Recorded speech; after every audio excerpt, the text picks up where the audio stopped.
Hello everyone, welcome to What If Ayanokouji Was the Superior Spider-Man Among Mutants and Inhumans Part 2. Before we start, please go support Monstro del Ingenio for writing that awesome fanfic.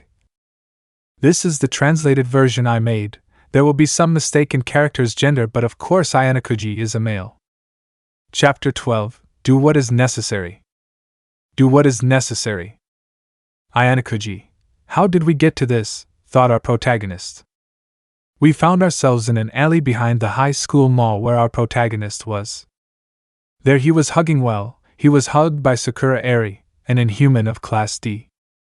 Oh, and one more thing, nearby the electronics store manager, Kasuda Yukitsu, was searching for them violently with his Inhuman ability activated.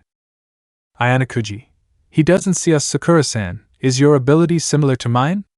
Can you make yourself invisible? He looks at her. She was further from reality. Sakura, embarrassed for hugging him. I'm sorry, he could. Ayanokouji makes the sign of silence SHHH. To find out what's going on here, let's go back a little. A few hours before. Ichino's. Oh, hello, greet politely. Good morning, says hello. The day after the conversation with Sakura, Ayanokouji and Kushida went to class and met the president and vice president of Class B. Kushida. Good morning, Ichino-san. Kanzaki-san says hello as if he had known them all his life. Ayanokouji. Good morning with the same energy as always. Yuki. Sees them. I'm looking for your information? Ayanokouji. Yes, whispers. Kushida. What brings you here so early? Smiling. Ichino's. We were just passing by and worried about their appointment. We wanted to know how they were doing. Calm. Ayanokouji. Nothing interesting really. We do what we can, tries to avoid giving more information than necessary. Kanzaki. Understands. Don't think badly. Class B is neutral here. We only care about our classmates' clarification. Kushida. Yes, Ayanokouji-kun. Light blow on the back. Don't be so closed. Smiles. Yuki. Don't touch it. Fake on guard. Ayanokouji. Defense mechanism. Excuses. Ichino's. It's understandable. But if you need help, we'll be happy to help. Smiles. Nodding, the four of them go to their classrooms ready to have their school day as usual, and Ayanokouji awaited Sakura's interaction. In classes? Sitting in his seat, Ayanokouji felt the gaze of Horikita, the princess of the Inhumans, wanting a report on Sakura's case. If you forgot, she is part of the royal family, a branch of Japan. Horikita, accepted? Ayanokouji. Almost was his answer. Horikita, almost? She said yes? Ayanokouji. No, but he didn't say no either. Horikita, sighs now? Sees her book. Ayanokouji. But he will accept before the meeting. Are you ready? Horikita, HM? Looks at him again. Ayanokouji. We know how you feel with your brother around, I blurt out. Yuki. I'm going to record it at the next meeting. Smiles. Horikita. Leave that to me. You take care of her. With a face. Ayanokouji. He thought he saw the compass clearly. End of classes. Classes ended and our protagonist was about to leave, that is until Sakura timidly calls him aside. Sakura calls him with her hand. Yuki. Am I the only one who thinks that's cute? To her ear. Ayanokouji. Maybe comes closer. Something is wrong, Sakura-san? Sakura. Be you well, I shy. Ayanokouji. Will you help with your declaration? I ask. Sakura. No, I say yes, but there is something I must do first. I remember what you said about fear and I want to follow the advice. Slight bow with permission. Ayanokouji. Wait a moment. Stops her by the arm. The girl with light red, almost pink hair stopped abruptly at the hands of Ayanokouji. He had a reason for stopping her like that. He placed a tracker on her arm. Ayanokouji. Good luck with his dead face. Sakura. Yes, retreats. Yuki. Boss, the tracker is transmitting. Boss shows it on his phone. Ayanokouji. Keep me informed. Leaves his classroom. Tranquility could be felt in the air. Ayanokouji planned to go to his room and monitor Sakura until something happened and in the meantime do his homework. But Ichino's. Hello, Ayanokouji-kun, right? Greeting him. Ayanokouji. Hello, yes, Ichinos-san? Sees her, do you need something? Ichinos. Yes, will you accompany me? Yuki. Don't believe him, boss. That's what they told my sister, and now I'm full of nephew's programs tries to stop him. Ayanokouji. Sure, as long as it doesn't threaten my integrity. Spider sense activated, eh? Ayanokouji. Every day I believe more in the bad luck that the suit brings, with Ichinos hanging from his arm. The scene was as follows: Ayanokouji and Ichinos together, she holding him by the arm, and in front of them a girl from Class B with a letter in her hands and a heartbroken face. Yuki. I warned you, boss pouts. The light blue-haired girl was Kobashi. She was holding a letter with a heart in her hands, intended for Ichinos. Ayanokouji saw the situation and thought carefully about the following words. Kobashi. Ichinos-san? He is your boyfriend. Clearly affected, and the letter almost falls. Ichinos. Kobashi-san, he is my. Ayanokouji leaves the grip. Ayanokouji. I'm just a friend. I came with the purpose of supporting you in this confession. Looks at Ichinos. Ichinos-san. I never made a confession, I never received one either, but just by looking at Kobashi I can know the work and anguish she went through to get the courage to come here and say what she feels. Don't you think that courage deserves a sincere answer? Turns around and walks forward. Good luck. Passing past Kobashi. Coming out of the alley, our protagonist decided to take a seat near the area and takes out his phone to see Sakura's location. Yuki. She's moving, boss. My predictions calculate that she will go to the electronics store. I report. Ayanokouji. Okay, here's someone crying next to him. It's over, huh? Puts away the cell phone. Ichinos. Yes, it's already over. Sits down. Sorry about that. Ayanokouji. You wanted a scapegoat, didn't you? Ichinos. Don't look at it like that. If she was looking for someone from my class, the truth could come out sooner or later. I rejected her, but I have the letter shows. Ayanokouji. You should read it. In private, of course. Receives a message. Ichinos. I will. You know you don't seem like the type to give advice about the heart. Thanks for. She sees him stop abruptly. Ayanokouji. Sorry, I have to go. Runs away. Yuki. It's already happening, boss. It's already happening. Informs. Our protagonist just ran away, leaving the girl behind, who lost him in a corner. Ichinos. Should I follow him? It seems like it's a serious matter. Stands up. With Ayanokouji. He ran as fast as humanly possible as he could and, according to the tracker, he approached the back of the shopping center. Before turning a corner, she slowed down and took out her phone. She began to record the scene, Sakura plucking up her courage, telling Kasuda to stop bothering her. He answered every strange thing that came out of his head, while he approached the girl with less than good intentions. Yuki. Wow, what a Bulgarian man. Pretends to vomit. Ayanokouji. Agreed. At one point Kasuda jumped, knocking down the girl with light red, almost pink hair, and she had a scared expression on her face but still tried hard to get away. That was the perfect moment for Ayanokouji to appear. He approached, still recording with his phone and activating the flash so that the store manager would notice his presence. Ayanokouji. Recording an employee of the most prestigious school in Japan assaulting a poor student. Comes closer. What a scandal is going to happen. Signals to Sakura to go away. Upon hearing our protagonist's voice and getting scared knowing that it had been recorded, he ended up releasing Sakura, who used her ability and became invisible. Ayanokouji was interested in this. He hadn't seen another camouflage ability like his before. Kasuda. Leave that phone. Don't get involved in what doesn't concern you. Defensively.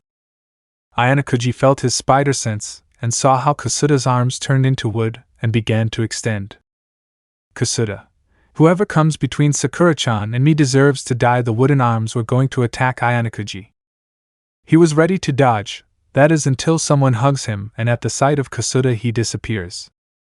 Ayanokouji. Huh? Sakura hugs him. At the moment. That's how we got to this. Kasuda was annoyed, searching through that alley for any sign of Ayanokouji while he remained invisible. Our protagonist looked around. It looked somewhat gray, the image a little distorted, but he could hear Kasuda. Sakura. So sorry for bringing you into this. I wasn't looking. Ayanokouji. Calm down. Serious. I came, remember? Sees someone peek. It seems like everything is over. From the corner where Ayanokouji came from, Ichinos also came along with some high school guards. Ichinos. It's good that I came. Smiles. Something more serious could have happened, right, Ayanokouji-kun? Our protagonist saw Sakura and nodded. She deactivated her ability and showed herself next to Ayanokouji. Yuki, boss, scream. Ayanokouji. AJ complained silently about the noise. What's going on, Yuki? Whisper. Yuki, are you okay, boss? Ayanokouji, am I okay? Yes, I can. Interrupted. Yuki, I didn't see it. Spoke. Ayanokouji, of course not. Whispered. We got Indy. Interrupted again. Yuki, no, boss, he disappeared. His vital signs disappeared, his location as well. I searched using all our resources and he wasn't there. It was as if he had disappeared from this reality. Explained. Ayanokouji's mind began to process what was said. Then he saw Sakura, who was staying away from Kasuda while he was arrested by the guards. Ayanokouji looks at Sakura. Interesting. Kasuda is. Wait, you don't understand. I'm with her. Tell her, Sakura-chan. Tell her what unites us. He sees her with hope. But the girl didn't respond. She just looked at him with clear annoyance but couldn't articulate a word. Ayanokouji comes closer. You don't have to say anything. Takes her by the arm. Sakura, embarrassed. Ayanokouji extended palm gives impulse. Delivering a strong slap that was heard by everyone present, she felt somewhat liberated and now had a voice to say something. Sakura. He attacked me. She blurts out. I have no relationship with him. He's just a crazy stalker. With that and the video of Ayanokouji, the guards took Kushida away and Ichinos approached the girl with light red, almost pink hair to see how she was. Ayanokouji didn't take his gaze off Sakura, then immediately asked for a report of all the information on the girl that he could get from the academy and monitor her. Ayanokouji. If her ability is to transport her to a mirror dimension, it can be very helpful to find out how it works. She said it to Yuki. Yuki. Yes, boss, I'll give you a personal spider bot. Went to prepare it. Our protagonist saw the girl coming towards him, stood up straight and started a conversation with her. Sakura. Again, thanks for the help. Tomorrow is the hearing, right? I'll go to testify. She will. Ayanokouji. Well, and you don't have to thank, just be serious. Ichinos did almost everything she sees. Sakura. You still help me, boss. I'll see you tomorrow. She said goodbye without seeing him. Ayanokouji. See you tomorrow. Did you send it? Yuki. Yes, boss, the spider bot is ready. Reported. Ayanokouji. Well, this is a resource that I don't want to lose sight of. Retires with a serious look. Chapter 13. Innocent. Innocent. The day had passed and Suda's hearing was over. As promised, Sakura was there as a witness, although she was noticeably nervous. Yuki. Poor thing, she's shaking like Chihuahua. Looks at her. Our protagonist also saw her, but part of his attention was on Horikita, who was equally nervous about her brother's presence. Ayanokouji, thinking. After Class C, with their teacher Kazuma Sakagami, gave their version using the students' injuries as evidence. Now it was Class D's turn with S.A. Chabashira. She gave the floor to Horikita, but she couldn't speak just because of her brother's presence. Manabu, sees them. Horikita, I couldn't see it. Yuki, not that many. Bo interrupted. Ayanokouji couldn't let this continue, so he literally reached into the side of the girl and started tickling her. Horikita, pff jajaj hahaha jajajaja squirms. Yuki, I want a boss, stay like this longer. I want to record this. Looks for a camera. The girl looked at Ayanokouji from the corner of her eye. He couldn't read her mind, but if he could see all the ways the girl wanted to kill him. Ayanokouji removes hand. You better talk now. Whisper. Horikita controls her desire to kill him. As we mentioned before, our partner Suda only defended himself from an attack provoked by Class C, as will be shown in the following images. Places them. The girl puts up the photos that Sakura. Everyone saw the girl in different outfits, and you could see a big difference between the girl in the photos and the girl who was there as a witness. Sakagami. Very nice, but where is the evidence you claim to have? Questions with a smile on his face. Horikita. Here, presses a button. Our present classmate takes photos to upload to a website provided by the academy, and in one of her sessions she found this. Now on the screen you can see Sakura taking a photo without glasses and her hair loose. But the important thing was what was happening behind. It was Suda being cornered by the two students from Class C. Horikita. As you can see in the image, our partner was cornered by Class C, he defended himself, explained. Manabu. Sees my image. It is true that the image is proof that benefits them. Of course it is not enough. Looks at the group. With that, Horikita looks at Ayanokouji, and he looks at Sakura. It was her turn to give her testimony of what happened. A little nervous, the girl with light red, almost pink hair stands up and stands in front of everyone. Manabu saw the girl waiting for her confession. Manabu, well? Do you have something to say? Waiting patiently. Sakura. I tries to compose herself. But the words would not come out of the girl, which the C-class teacher took advantage of to ruin her confession. Sakagami, you won't say anything? Aren't you trying to say with your silence that you didn't see anything and you're only here at the request of your companions? Slight smile. The sensei of Class C continued and continued, which made the girl with light red, almost pink hair more uncomfortable. Ayanokouji noticed this and gave the girl instructions to relax and take a breath. Sakura. And no, I was there and I saw that they attacked my partner. I let go and none of them saw me because of my camouflage ability. Suru. Well, I did see her, but because of a reflection in the glass, kept that incense-filled information. Manabu. I understand. Let's continue the session. Continued. Later. The chairman of the council did not come to a conclusion, so another meeting would be held shortly. The three students and the sensei left the classroom and Class C went somewhere else. Sakura. Sorry, my confession didn't help much. Looks down. Horikita. On the contrary, it gave us more time. Self-confident. Suda. Time? Time for what? Annoyed. Horikita. Countermeasures. Looks at the girl. Don't lower your head. You were a great help today. We'll take care of the rest.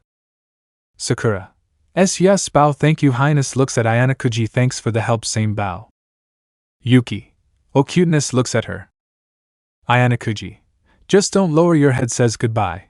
It could have ended there, but Ayanokouji felt a sharp pain in his side. Horikita hit him there. Horikita.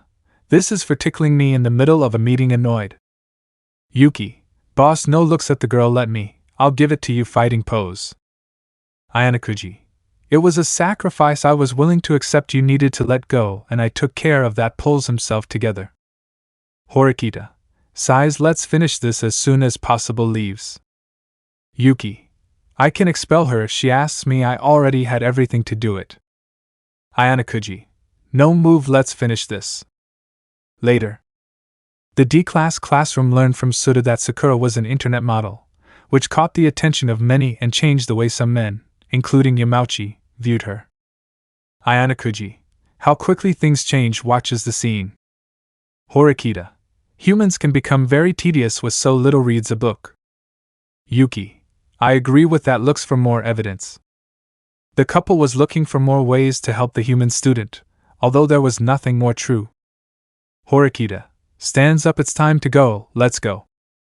Ayanokouji. Are you telling me? Stands up. Where to? Horikita.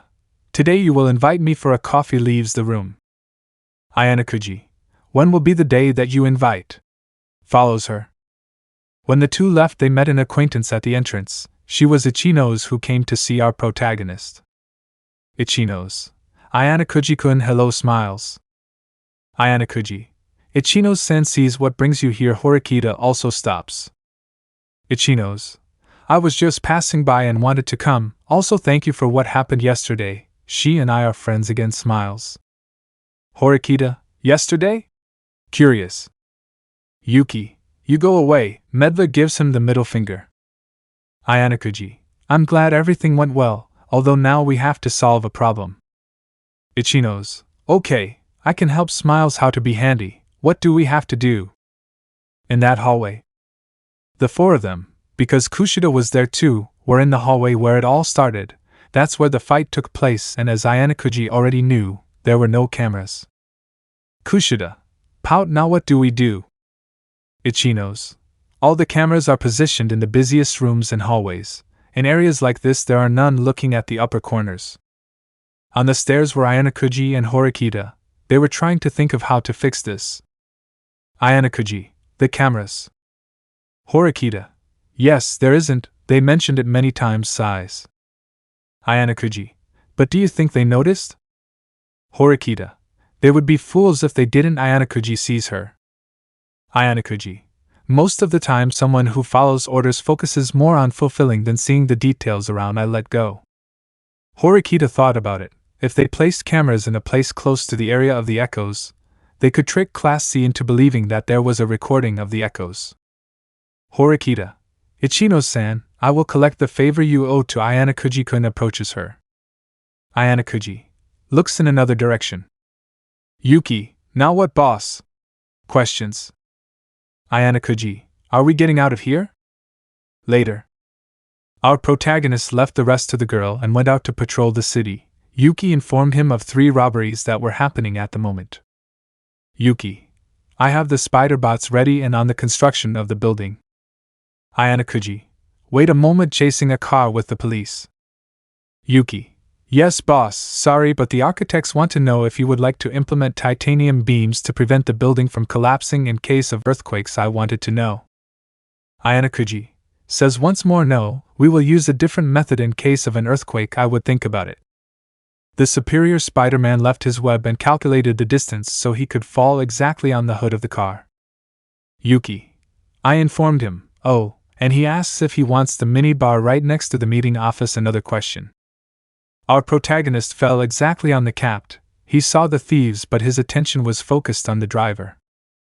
With a powerful blow he breaks through the glass and grabs the man's head, making it crash against the steering wheel, causing the car to spin with enough force to overturn it.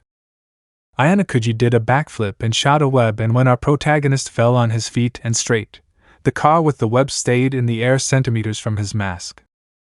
Ayanokouji, tell him that I put him in the same office, it's better for negotiations. Walks to the police. Yuki, Shuro. Ayanokouji, is something wrong? Yuki, and no, nothing, I wanted to hide something. Ayanokouji, tell me what's wrong seriously. Yuki, and no, nothing, just something came to him. Our protagonist was very suspicious of this attitude. Through his glasses he saw that the tracker he gave to Laura was sending a signal. Yuki, I'm sure it's nothing, tries to prevent me from going. Ayanokouji, let's go into the place. Yuki, shit, kicks a digital can. On the spot. Our protagonist tracked her right in the building where they last saw each other. There he found the tracker on the floor. He bent down to pick it up, and then his spider sense alerted him. Someone tried to knock him down from behind, but our protagonist dodged it without problems, grabbed his attacker's arm and cornered him against a wall. Laura, cornered, you miss me as much as I miss you, smiles. Yuki, I wish, mocks. Ayanokouji, why did you call me? He answered and released her. Laura, straight to the point, I didn't miss you, wipes herself. Are you free next week? Yuki, no, not at all, we don't know what to do but we will be very busy, was his answer. Ayanokouji, you called me just for that? Do you want to go out? Laura, I would like to, sighs, but no, there is a rumor from the Inhumans. The madman escaped from Adilon. Ayanokouji, the madman? Looks for references. Yuki, Maximus, brother of the king of the Inhumans, a known criminal who creates weapons of mass destruction with the sole purpose of extinguishing humanity, explained. Our protagonist listened attentively to what she had to say. The next day. Let's skip everything to the end. As Sudu was declared innocent, or well, Class C dropped the charges. Horikita's plan, given by Ayanokouji, worked. They scared Class C and they decided to leave. Now leaving the meeting you can see the 3 students with the sensei. Sudu can be clearly seen happy, he was now free. Horikita, I hope this serves as a lesson to you. Sudu sees her. Ayanokouji decided to let the 2 talk. He went to one side but someone else caught him. Manabu. Ayanokouji-kun calls him, do you have a minute? Ayanokouji, for the president of the council, of course, I can help you, turns to look at him. Yuki, something is wrong, serious. Manabu, it was an interesting trial, don't you think? Ayanokouji. The truth is yes, every time I am more surprised by the capabilities of his sister, he answered. Manabu. My sister, yes, Tachibana-san, I think we have a free seat on the council? The girl standing next to the older Horikita looked at our protagonist from head to toe and then responded. Tachibana. Yeah, there is a secretary position, looks at his papers. Manabu. What do you say, Ayanokouji-kun? Would you like to join the student council? I ask. Our protagonist saw how Tachibana's expression changed to one of great surprise. She tried to make the presidency reason, but he did not change. Ayanokouji. I don't think it's the most convenient, not to mention that I don't qualify to enter. I'm just a normal student, he replied. The president just nodded. He would accept this answer for now. Manabu. A talent like yours should not be wasted turns. Ayanokouji. What talent? Watches him leave. Manabu. See you soon, Ayanokouji-kun. I'll tell Susan to look for me later. There is a family matter that she should know about. Our protagonist just watched as President Horikita left, then after a few seconds he spoke into the air. Yuki, boss, she heard them reported. Ayanokouji. You heard right? Your brother wants to talk to you. Turns around. He saw Horikita, who seemed to have heard everything before. She approached Ayanokouji. Horikita. You refuse to be on the council, sees it. Ayanokouji. Yes, it's not something for me. Besides, you were the one who solved Sudokun's problem. How did he take it? Horikita. Good, better than I thought. She left with a silly smile, dense mode on. Ayanokouji. Sure, moves forward. Horikita. You used me again. Why not accept your part in this? Why hide like that? Who are you, Ayanokouji-kun? Ayanokouji. Horikita, I promise to help you get to Class A, but on this condition: don't inquire into my life, don't ask anything. Yuki. Ha ha ha, in your face, Mox. The girl watched him walk. She was increasingly intrigued by what Ayanokouji was capable of. Was there something she didn't see but her brother did? Ayanokouji. You know, I feel like having a coffee. Are you coming? I ask. Our protagonist stopped to offer the girl a coffee. She took a couple of steps before accepting. Horikita. Sure, you're inviting, right? Ayanokouji. I just got a discount coupon, since. Yuki. Boss, are you a masochist? I ask. Chapter 14. Vacation. Vacation. Some time later. The students had been informed that the school would put them on a cruise ship for their mid-year vacation. The students managed to survive the experience as best they could. Yes, Sudo was not expelled and fell in love with Horikita. Sakura got rid of her stalker thanks to Ayanokouji-kun. Everything was fine, everything was very nice, and they thought that this vacation would be a reward. But no. Ayanokouji. A test? In his safe room. Yuki. That's right, boss. With the spider bots I managed to identify and discover the purpose of this trip. Older years spoke of a test down on an island equipped by the government. Do you want me to look for more information? About to invade the academy system. Ayanokouji. No, let's avoid having security problems. Goes to his work table. Tell me, what about the auditions? Looks at his dart shooter. Yuki.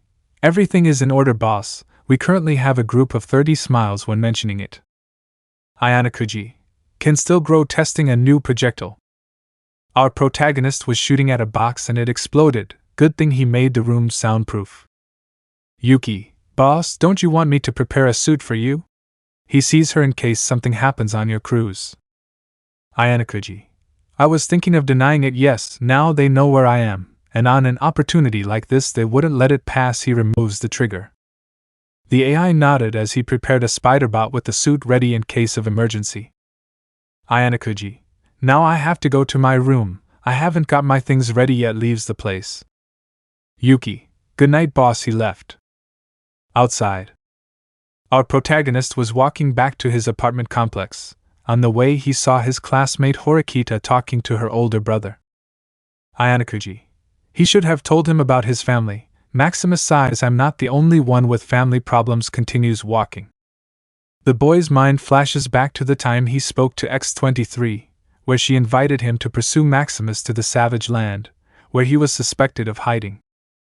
Ayanokouji. I can't afford to skip classes in this high school, not without a strong reason. Then continuing on his way, he saw Hirata, the representative of his class along with Karuizawa. He already knew they were a couple, but he rarely saw them together. Ayanokouji.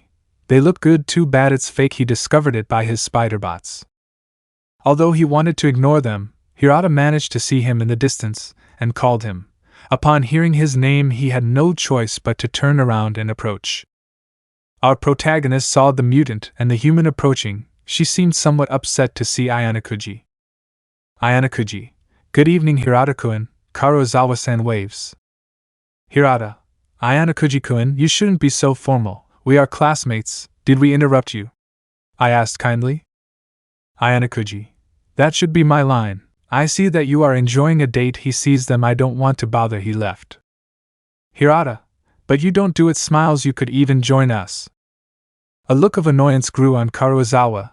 Ayanokouji could feel himself being penetrated by her. Ayanokouji. Better not. I don't like being a bad third. Excuses. Karuizawa. Just speaks, or another time we could have a double date, with Horikita. Fake smiles. Ayanokouji. No, that's not how our relationship is. Shakes his head for the 19th time. Hirata. Ha ha ha, if you say so. See you in class. Ayanokouji. I hope to talk to you more often. Says goodbye. Karuizawa also said goodbye, with an annoyed look, but she said goodbye. Ayanokouji. I still don't understand why they still believe that she and I are a couple. He doesn't realize it yet. The day of the trip. The day started off normally until the class saw the cruise ship where they were going on vacation. The strange thing about it was that it wasn't a normal ship, it was an icebreaker. The teachers then informed that everything on the ship was free, there was no need to spend points. And last but not least, the rooms would be occupied by a group of students, where Ayanokouji joined Hirata, Koenji, Ike and Yamauchi. Ayanokouji. Entering the room, leaves his things and chooses a bed. Ike. Okay, falls into bed, ready to spend the best vacation of your life? Encouraged. Koenji. My companions, please do not delight in my being. Let us enjoy it in the best way possible. Yamauchi. I think I saw a pool up there. I hope I can see Sakura-san in a swimsuit. Fantasizes. Ayanokouji. Since when does this fascination with Sakura-san begin? Asks. Yamauchi. Since I knew I was an internet model. Said without hesitation. Ayanokouji. Lies down on the bed. It will be a long trip. Later. The students were relaxed all over the ship, while our protagonist took a walk around the place. Ayanokouji. Food, entertainment, this place has it all. Walking around the place. Luckily for him, during his walk, Ayanokouji ran into Hirata and Karuizawa again. It seemed like the two of them were also taking a walk. Hirata. Ayanokouji-kun smiles. We were going to eat something. Are you joining us? Ayanokouji. It will be another time. I would like to take a walk and see this ship. He politely denied. Hirata. We had that idea too. Why are the three of us going? Our protagonist thought about it. He rarely started a conversation with the boy, and it would be a good opportunity for it, leaving aside the look the blonde gave him. Ayanokouji. If it's not Mu, someone pulls it. Horikita. If you allow me, I'll take him. Let's talk. Ayanokouji-kun pulls him. Ayanokouji. I is pulled. It will be another time. I can only say that. Hirata. Sure? Watches them leave. Karuizawa. Then she says that they have nothing. Pulls her. Boyfriend, come on, let's eat something. Pulls him too. Hirata. We are in the same boat. Ayanokouji-kun laughs softly. With both. Ayanokouji. Tell me you brought me here for something important. At a table. Horikita. Yes, well, I brought you here so you could tell me what you know. In front of him at the table. These aren't normal vacations, right? Ayanokouji. Yes, did your brother tell you? She sees him. I saw them talking by chance. Horikita. Something like that. He mentioned to me that you should know something. Do you know? Ayanokouji. Your brother has many unreasonable expectations of me. Sighs. I heard something.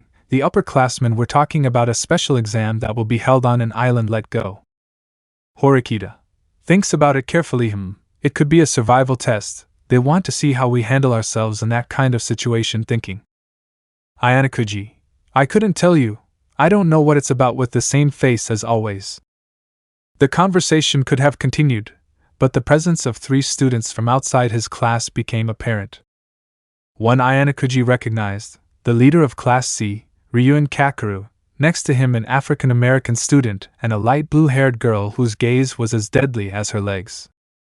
Ayanokouji must practice some sport where he uses his legs frequently, thought that.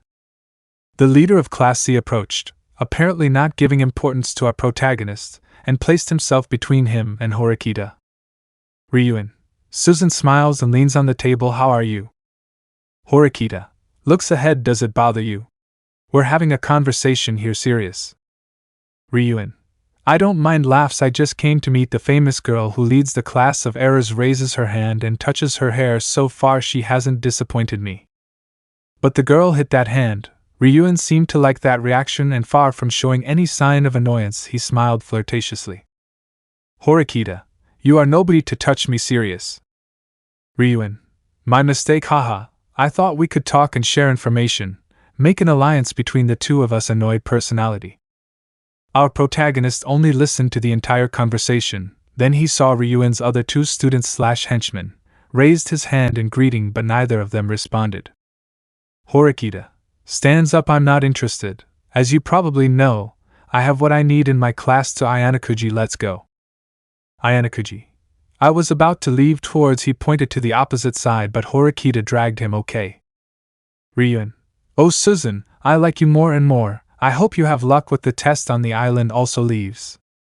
They both heard the last thing Ryuen mentioned. Apparently he also knew, but it wasn't something they should be surprised by. In the end, the 2 parted ways, and Ayanokouji wanted to return to his room. Several days later. About 3 days had passed, and one thing the students noticed was that the air was getting colder, so the vast majority began to dress more warmly. Something that for our protagonist, for obvious reasons, was not necessary. He wanted to go out to see the landscape since the teachers reported that the island could be visible in a few minutes. Ayanokouji, whom stretches this weather is relaxing. Kushida, right? Smiles. Our protagonist turned to see the girl with the voice. She also wanted to see the island. Kushida, come and see the scenery with me, okay? On the railing. Ayanokouji, sure. Comes closer. They both positioned themselves and tried to see the island, but there was still a little way to go. Kushida, what do you think the desert island will be like? Ayanokouji-kun looks at him. Ayanokouji, I couldn't say. I've never been on a desert island. It was true, I could only see some images in the books. Kushida, you know, I was once on a desert island. The boy sees her. Yes, even if you don't believe it, although it wasn't on vacation or by accident. Ayanokouji, then? Sees something. Oh look. Kushida, huh? Looks in the direction the island? Where? Where? Behind that pile of snow? Snow? They both watched as the ship approached a large accumulation of ice and snow. It wasn't an iceberg or something, it was an entire island? No, they were heading to Antarctica. Kushida, oh, reacts. That's why the icebreaker. Ayanokouji touches the communicator in his ear. Yuki? Whisper if I need the suit. Seriously. The icebreaker continued moving forward until it broke through the ice and snow. From the ship's horns, an announcement from the teachers was heard. Welcome to the wild land. The students quickly went out and saw it, a large crater full of vegetation and dinosaurs, and they should survive there. Ayanokouji, and the launchers better be loaded with stun darts. Chapter 15, First Day. First day. On solid ground. The students had gotten off the icebreaker and were lined up in their respective classes. They were a little upset. The reason? They thought it was a vacation, but it was actually a special exam, something they already know thanks to Ayanokouji and his spider bots. The exam itself was to survive a week in a dinosaur-free area of the wild island set up for students. They could invade other areas if they were not occupied. They would be given a number of points and a manual where they could see the price of certain items and have more details of the exam rules, and at the end the classes would have to find out who was the leader of each class to get more points. But for Ayanokouji there was something more important. Thanks to Laura, he knew that on this island was hiding Maximus the Man, a relative of the Horikita and a known Inhuman who hated humans. Maybe that was due to Horikita's recent attitude, As soon as they came down, our protagonist noticed her somewhat down and tired. It was that or she was sick. Our protagonist saw how his class agreed. They had to choose a leader to whom he would give a card with his name. This will serve to verify that the group marks an area. Although something else was flooding Ayanokouji's thoughts, he was somewhat removed waiting for his suit and the drone that would bring him. Ayanokouji checks a watch that he managed to sneak in without anyone seeing. There's not much left. Chabashira, waiting for something? Comes from behind. Ayanokouji, I had already felt her approaching. Hiding the clock? No, I was just admiring the landscape. I never thought I would come to the wild land. Chabashira, I imagine few are those who reach this place alive. Was it a joke? Ayanokouji, how encouraging to hear that, knowing that we will stay for a week's size. Chabashira, you should not worry, this area is free of danger. Only if you leave it you run the risk. Takes something out of his pocket. Be careful. Ayanokouji, I catch another. Watch this.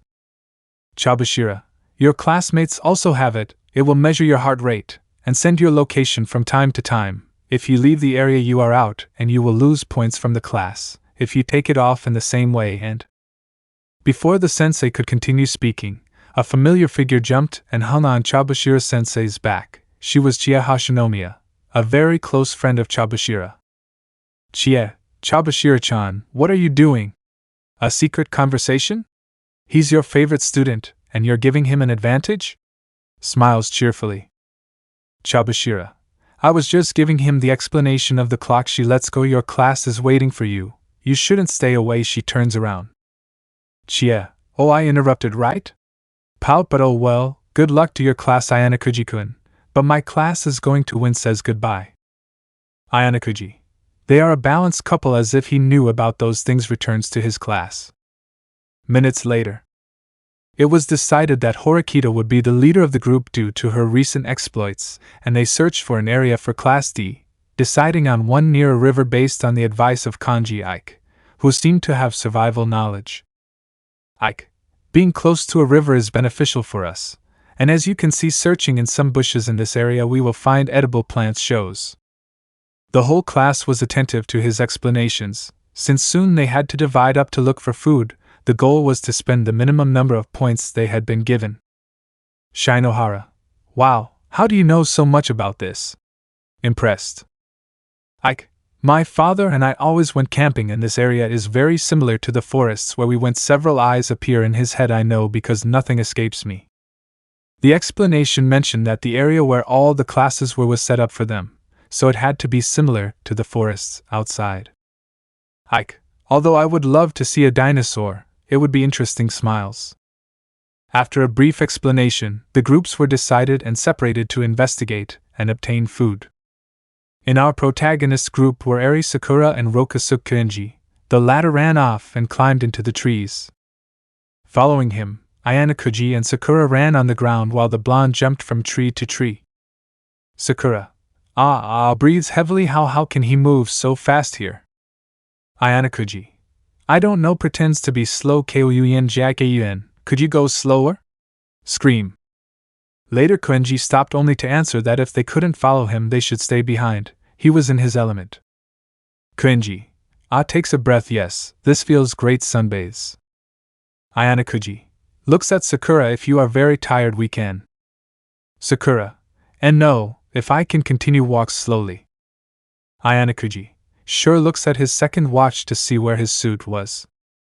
The two continued to advance slowly due to Sakura's poor physical condition. Ayanokouji wanted to ask more about her ability, but he didn't know how to bring that up in the conversation. He didn't really know how to start one naturally. They lost sight of Kenji, but on their way they found something interesting. A field full of corn. Sakura smiled and was about to go and take some to her class, but Ayanokouji stops her, and they hide. Sakura, very very close, slight blush. Ayanokouji-kun? Ayanokouji tells him to keep quiet. Points. They both saw another group of students. Our protagonist identified them as Kohei Katsuragi and Yahiko Tatsuka from Class A. The two began to cut some of the corn, but one of them felt something, warning the other. Katsuragi, we know they are there. We are not looking for trouble. There is plenty for both classes. Looks in the direction of the couple. Sakura jumped slightly in fright, but Ayanokouji stood up and walked towards them. The girl just followed him. Ayanokouji, we didn't want to scare you, just. Katsuragi, we understand, interrupts, but as I said, Class A is not looking for trouble or enmity. Ayanokouji, even though circumstances say otherwise, I am Ayanokouji. Katsuragi, did your class also send you for some supplies? Ayanokouji, yes, and it was a surprise to find this field on an island full of dinosaurs. Katsuragi, I heard somewhere that this area is the only one on the island where people could live without risk due to an agreement with the government. He just said that if you'll excuse us, he gives them both a corn. We must go back.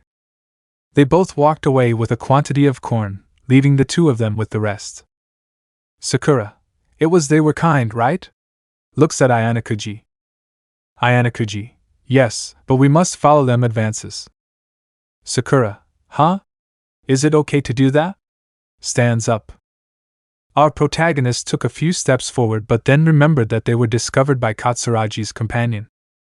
Ayanokouji, Sakura, can I ask you something? Looks at her. Minutes later. With Katsuragi and his partner Tatsuka, we entered a cave covered by a curtain. Both came out, and Katsuragi seemed to have the card, which would indicate that he was the leader of Class A.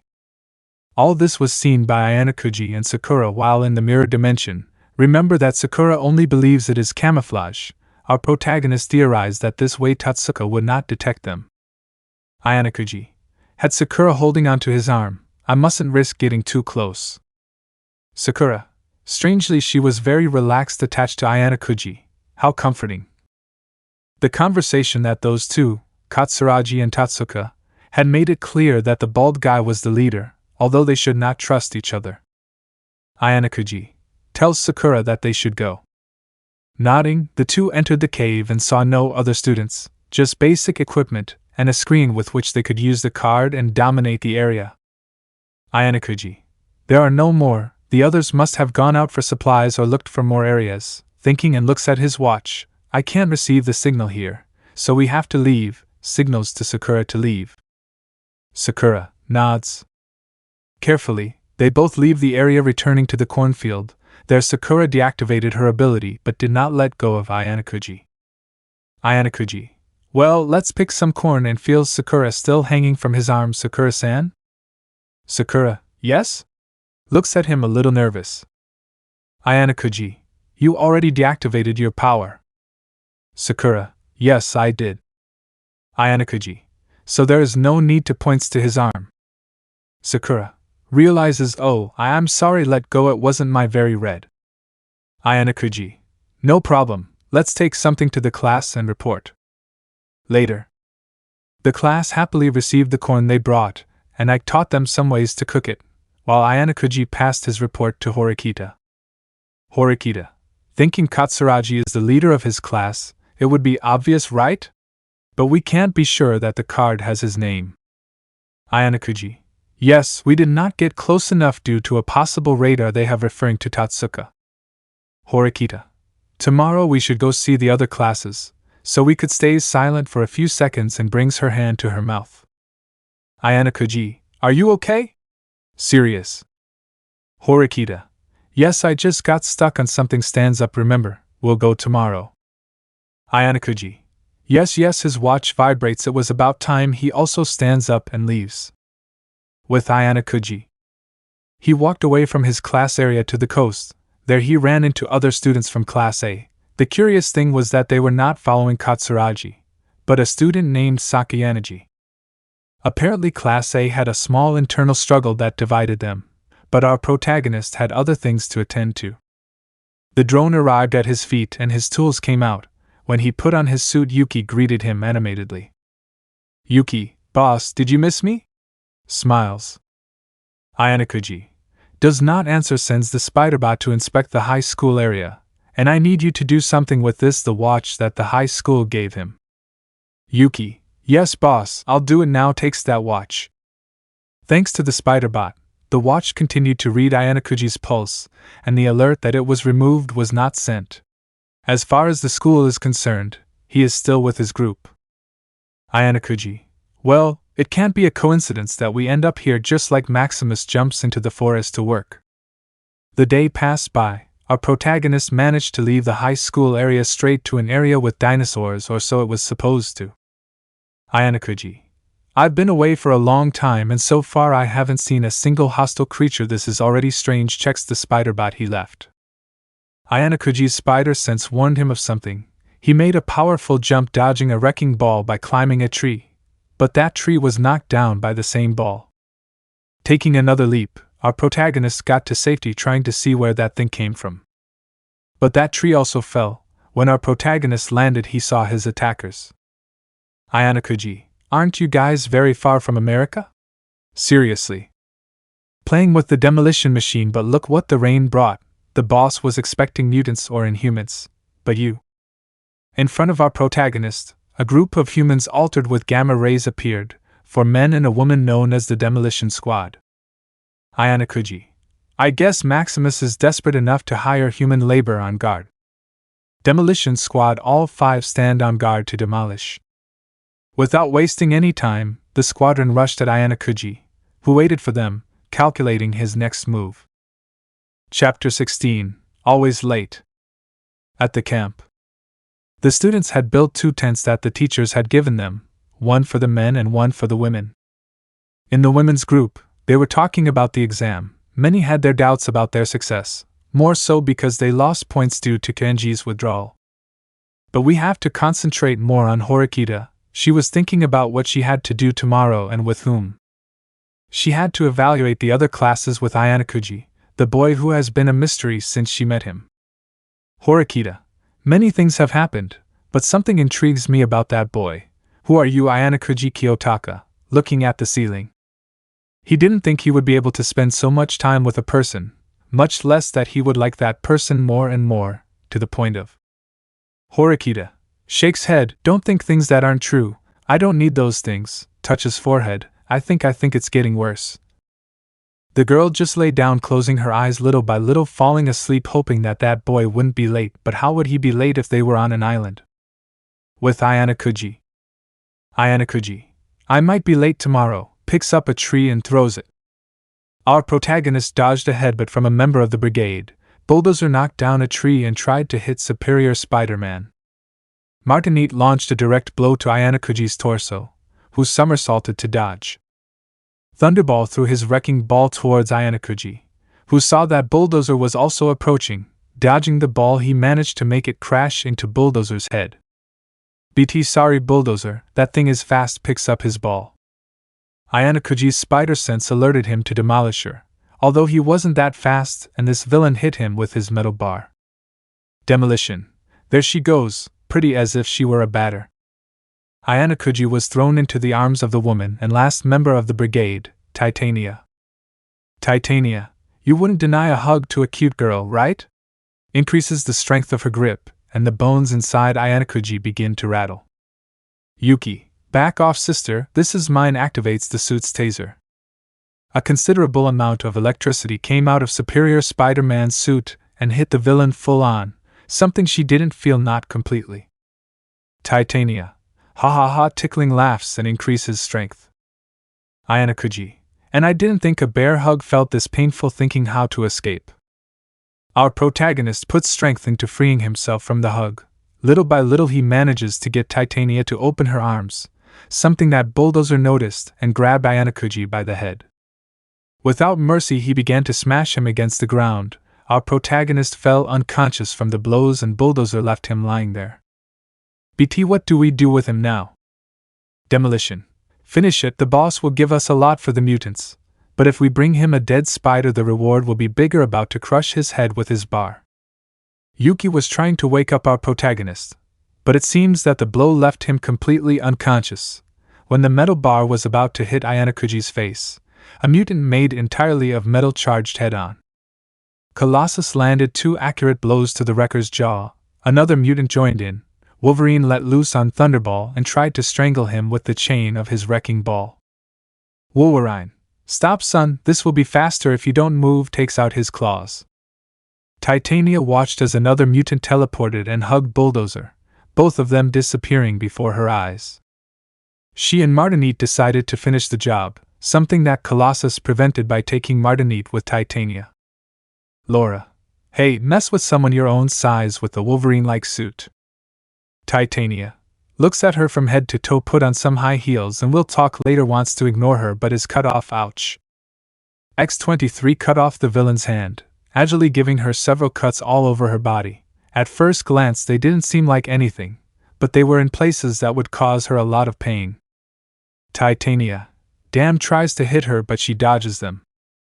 Trying for her, X-23 climbs up to Titania's head. There she was about to sink her claws into her.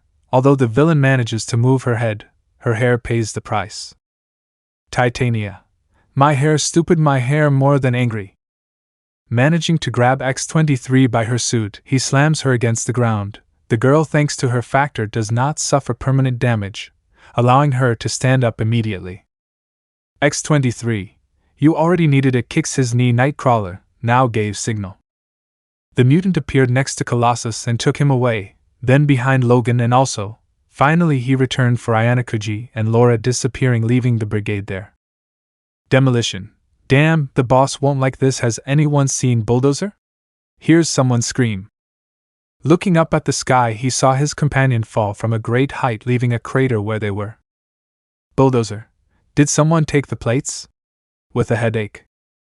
The next day. The sun was high, it always was since they were in Antarctica. But anyway, the students came out of their tents and Horikita looked around for her classmate with a face that looked dead inside. Horikita. Why is it taking so long? Walks to the tent. Hirata-kun. Ayanokouji didn't wake up. The class representative boy saw his classmate and immediately responded without having to see the inside of the tent. Hirata. No, Horikita-san, he is not inside. I haven't seen him since last night. Thinking.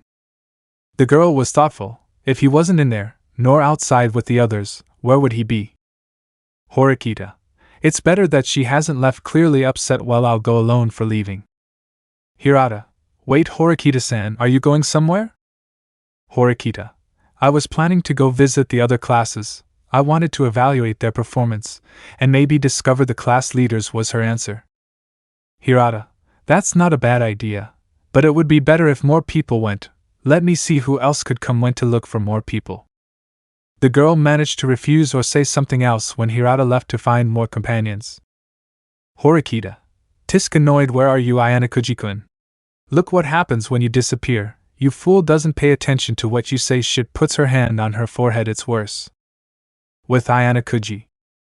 He woke up and saw a small dinosaur above his head. It shook its head at the sight, and Ayanokouji stood up.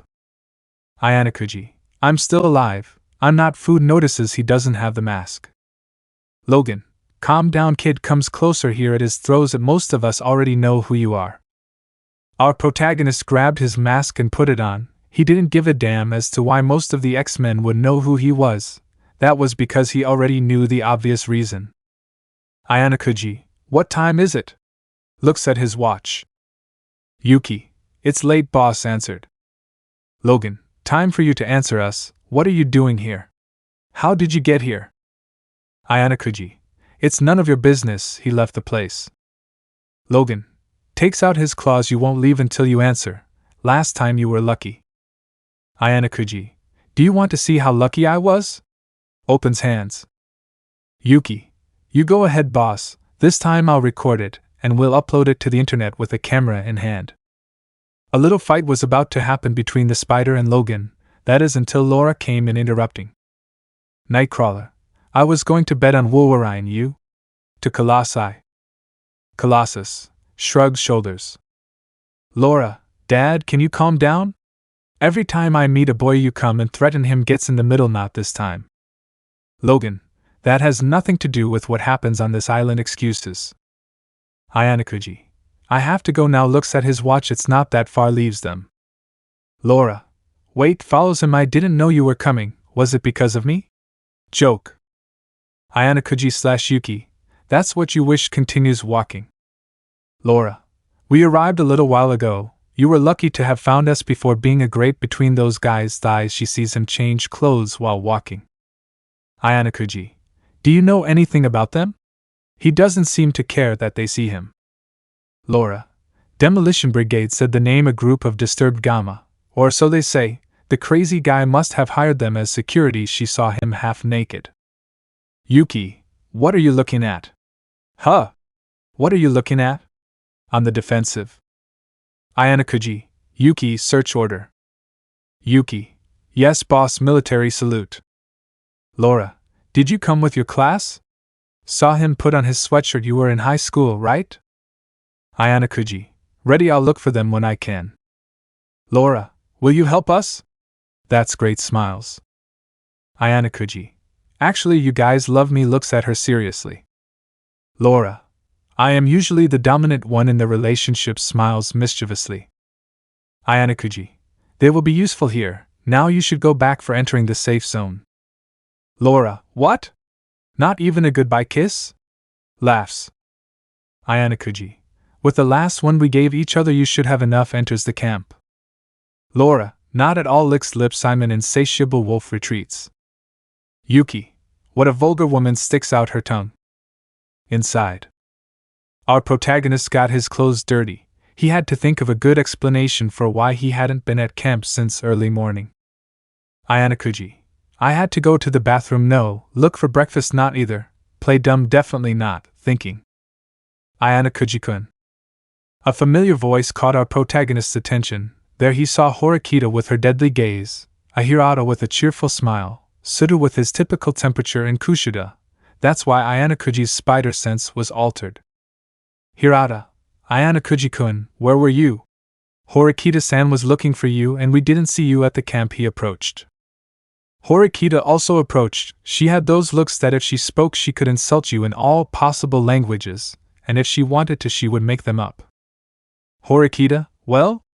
Ayanokouji-kun? Ayanokouji. Who is Ayanokouji? Acted dumb. Yuki. Excellent escape, boss, thumbs up. Horikita. Passes him by. Hirata. Ha ha ha, always so funny. Ayanokouji walks with him. Ayanokouji. I didn't think it would work, walks with the group. Ayanokouji was grateful for the ignorance of youth. He saw it as something useful at times like these. The group walked a few more meters until they came across something somewhat unexpected. A girl with light blue hair, with a clear sign of having been hit in the face and having mud on her hands. The girl turned towards Ayanokouji's group and stood on alert, protecting a small bag she was holding in her hands. Ibuki, what are you doing here? Alert. Ayanokouji. Those should have been our words, looks at his hands. This became very interesting, thought seriously. Chapter 17, Assess. Previously. The fight against the Demolition Brigade did not go well. Ayanokouji ended up unconscious due to the brutal force of the group. Although he was saved by the X-Men, he had to find a way to confront them without going hand to hand. The night before. After the fight against the X-Men, the brigade had to inform their client about the intruders and the new vermin that entered. In a volcano in the area. The brigade was climbing to the top of this volcano. There was the crazy Inhuman creating a machine unknown to them. They could only see that he was using the dinosaurs as pack mules. Maximus. Watching the construction of his weapon, I told them not to bother me while I was working, just. Demolition. Yes, yes, only when necessary, that's why we are here. See, they strangle him. Maximus became annoyed at being interrupted, ordering one of his robots to climb up to his neck and slowly increase their strength to strangle him. Maximus. Humans, they think they are the center of the universe, but they have no idea. Leaves reports. Did they run into mutants again? The one who answered was Bulldozer, since Wrecker needed to catch his breath. Bulldozer. That's right, but before that we ran into a spider. Although it wasn't a problem for us, the X-Men arrived and took it out, explained. Maximus. Are you sure he didn't come with them? Curious about that topic. Titania. No, even the X-Men themselves were surprised to see it. Touches her hair. My hair suffered because of that. Maximus. It will grow back. Go patrol. If you see them, don't interfere. I'm so close. Looks at his machine again. BT boss, what are you building? He asked. Maximus. Mine's as simple as yours. Wouldn't understand. It was his only answer. BT okay, thinking, it's probably a giant laser. The squadron retreated, leaving Maximus alone. he also moved to a private cabin. In it, a series of monitors lit up, all focused on the same person. Maximus. How curious that this spider has arrived at the same time as your dear cousin's school. We will talk about that soon. I leave the screen. On the monitors, Horikita's image throughout the day was shown alongside her companions. Part of making her plan on the island was that her cousin, who also did not have inhuman abilities, was there. Maximus. Very soon, smiles returning to work. At the moment. If you don't remember, in the previous chapter we left off that the group found a blue-haired girl sitting under a tree. A mango tree, okay, no, but she was there with a bruise on her cheek. Ibuki, what do you want? Already on the defensive. The first to approach was Hirata. He wanted to help with a friendly hand, but Ibuki remained on the defensive. Hirata, we are from Class D. I am Hirata Yusuke. Why are you here? Worried. Ibuki looks at them all carefully. I left my class. Okay. Go now. Kushida. That's not right. Comes closer. Why would you move away from your own class? Ibuki squeezes her hand tightly. That idiot. I don't agree with the way he leads us. Everyone agreed that she was referring to their leader Ryuen of Class C, and of those present, Hirata was very interested in helping her. Hirata, why don't you come with us to our camp? I seek the opinion of his companions. Horikita, bad idea. We don't know what her intentions are. Don't you think it's strange that we find her right here? Kushida, I agree that it's weird, but look at her. I turned to look at her for a few seconds. She's all dirty and beaten up. We can't leave her like that. Horikita, if we make her enter the camp, she could discover who the leader is and tell Ryuen. Tries to convince. Hirata processes the arguments. Ayanokouji-kun, do you have something to share? Seeking his opinion. Our protagonist turned around for a few seconds to look at the girl, then he heard what Yuki had to say and finally he looked back at his companions. Ayanokouji, you have to take her, okay? With everything decided, Hirata and Kushida accompanied Ibuki to her camp, leaving Ayanokouji and Horikita alone to go investigate the other classes. Horikita, this decision could cost us the exam seriously.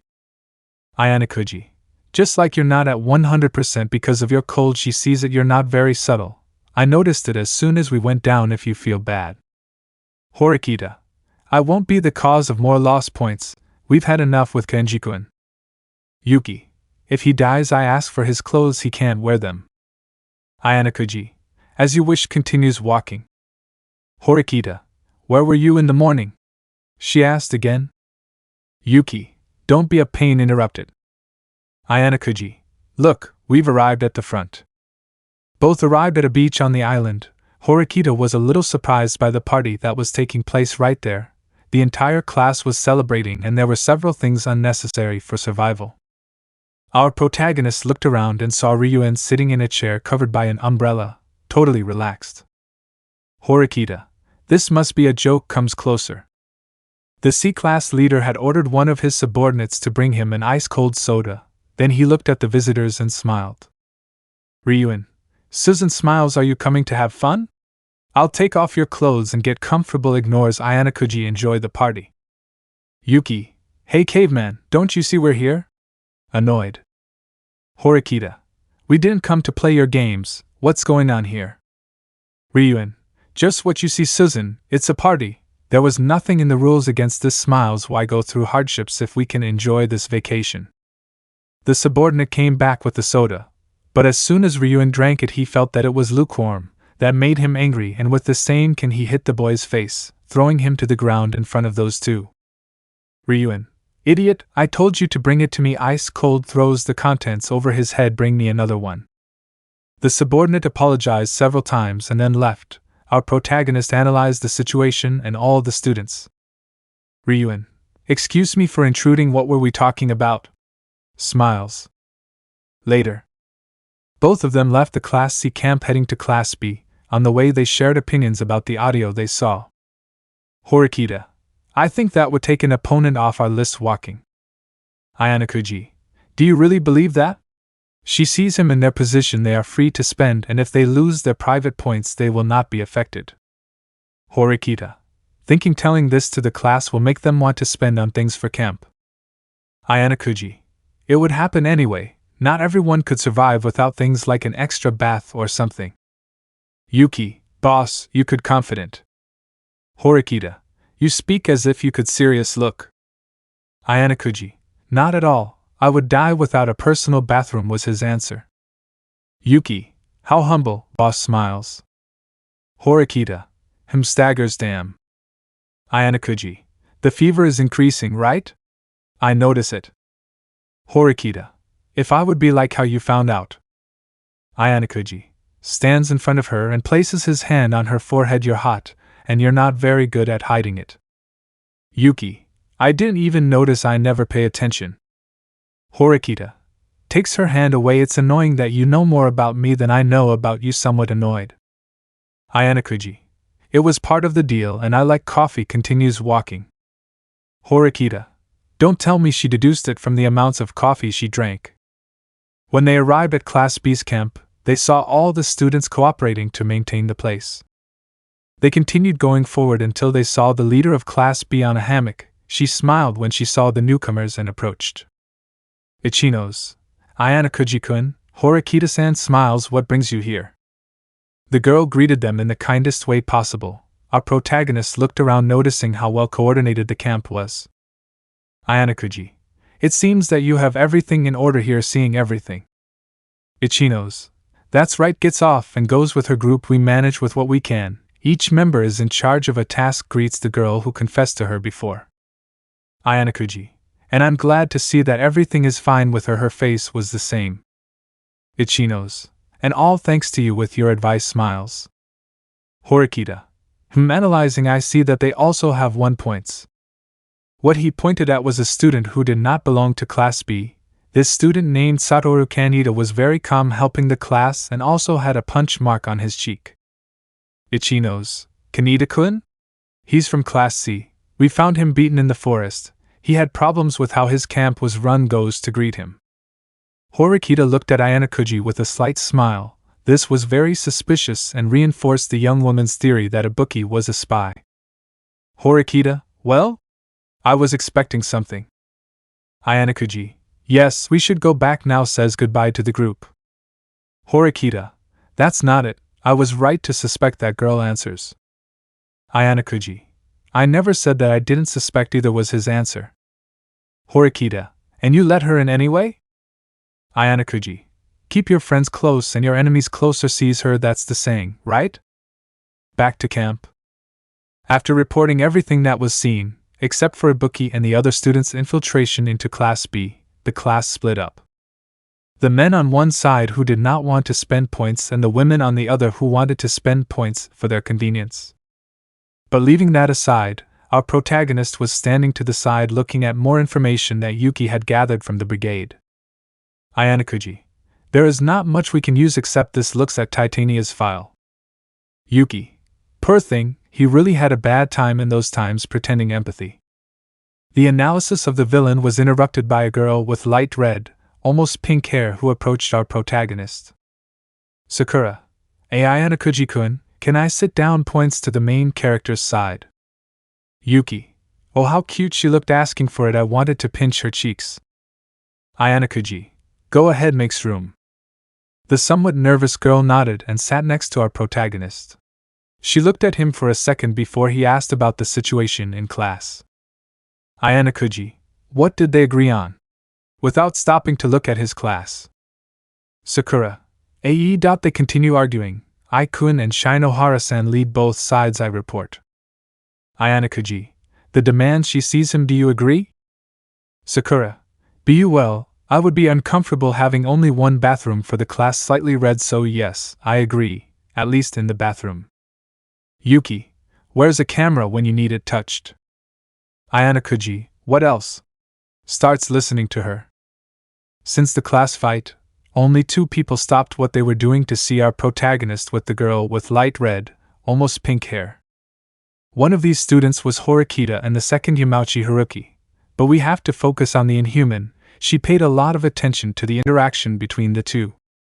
He found Sakura's attitude towards the protagonist strange, that clear nervousness towards him, but that she spoke to him anyway. Putting up with that, he could come to think that she likes him, but when he remembered who they were talking about, those thoughts left his mind.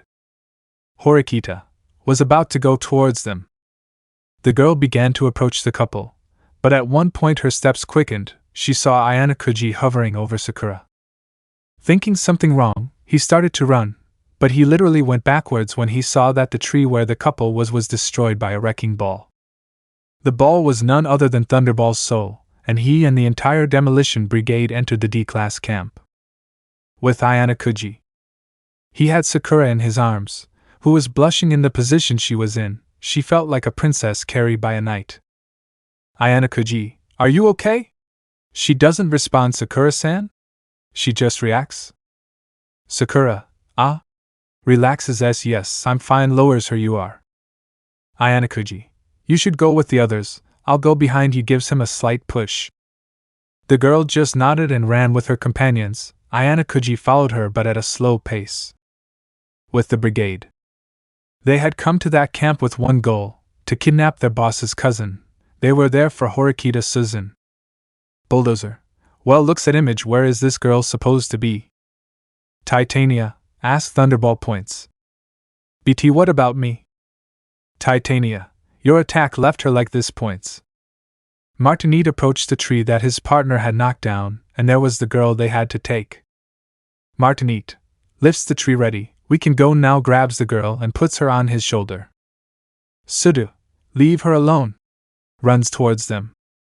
In an attempt at heroism, the red-haired human ran to try to save the girl he liked. When he was close, he prepared to throw a punch, but Martinite sent him flying with a simple slap. And in the same way, our protagonist did the same as Sudu. He launched himself against Wrecker and tried to stop him, and he also sent him flying, leaving him unconscious. Demolition, what was that supposed to be? Didn't understand that act. Bulldozer, I don't know, but we better go back. Looking at these insects makes me feel sorry, turns around. And as soon as they arrived, the demolition brigade left with the kidnapped girl, leaving only two wounded, Sudu and Ayanokouji, although the latter was not hurt at all, but that would be a good cover for what was about to happen. Chapter 18, in the end. Previously, the demolition brigade had attacked the students of Class D and kidnapped Horikita Suzun, and in the process injured two students, Sudu and Ayanokouji, who were taken inside the ship for treatment. At the moment, we were located inside the ship, more specifically in the medical area. There was Sudu in a private room. Advantages of the school. Sudu, I have to get out of here. He wanted to remove the probes. I have to go get her. When they saw him trying to free himself, his companions, who did whatever they could to stop him, tried to explain to him that it was not possible for him to save Horikita. Chabashira looks at the class. What an absurd idea, raises her voice a little so everyone can hear. Listen, I don't want anyone to do anything crazy. We contacted the mainland and they will send help. If not, the Inhuman authorities are already on the move. Do not bother your other classmate. Of the two, he is the most injured. Turns around and was about to leave. By the way, this did not change the purpose of the exam. He is still standing. Closes the door. The teacher left her students in that infirmary room. Inside, Sudu was cursing, being just a weak human, while his classmates tried to calm him down. Sakura was having a mental struggle over whether to go see if Ayanokouji was okay, and the girl from Class C looked a bit worried for some reason. Outside, Chabashira-sensei just closed the door to Suda's room, then with admirable calmness walked slowly to the room where Ayanokouji should be. The sensei entered. There was no one inside, but she was not surprised. She walked still calmly until she sat on the stretcher, and then lay down, covering her face that still emanated a smile. Chabashira, I would love to see it, with that dazed girl's smile. The woman stood there, alone and simply fantasizing about what things that boy who climbs walls would be doing. With Ayanokouji, he walked to the spot where they rescued the C-class girl, Ibuki, right where she was sitting when they saw her. Ayanokouji starts digging right there. Yuki, are you looking for something, boss? Speaking into his ear.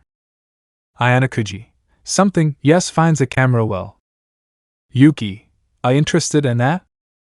Ayanokouji, what we were looking for. Puts Ibuki's camera away. My outfit. A spider bot approached Ayanokouji and handed him his suit, while he contacted the X-Men on the island to gather together, and rescue the captive Inhuman. With Horikita. She felt disoriented, her head hurt, and it was difficult for her to open her eyes, but when she did, she saw that she was in a place she had not seen for a long time. Horikita, my room? Rubs her eyes, but I haven't been here since I started school. The place looked exactly like his room in his old home, everything was decorated the same way. He got up from where he was, from the bed, then he tried to stand up but it was difficult. His body was somewhat sore and with the fever he had his condition was worse. Horikita. Aj complains this is horrible. A robot entered from the door of the room and approached Horikita. The girl was alarmed but recognized the design since she saw it before. Horikita, cousin? Looks at the little robot. He helped Horikita get up and led her out of the room. The girl walked watching as more robots like the one that helped her walk used the dinosaurs to build something where she was. Horikita arrives to the center of the place. Your cousin Maximus sees him. At the center of the entire construction was an Inhuman familiar of hers who, like her, had no power other than her mind. Maximus. Cousin Susan smiles. It's good to see you after so long. I'm sorry that my brute henchman brought you with such brutality. Looks at them. In the same room was the Demolition Brigade. The Gamma villains just stared back without pain or glory. Horikita. What are you doing here? I didn't understand. I thought they had locked you up. Maximus. And so it was, but I managed to escape easily. Looks at his creation. No matter how hard they try, they won't be able to lock up my ingenuity. Horikita. But what are you doing here? What am I doing here? Staying calm. Maximus.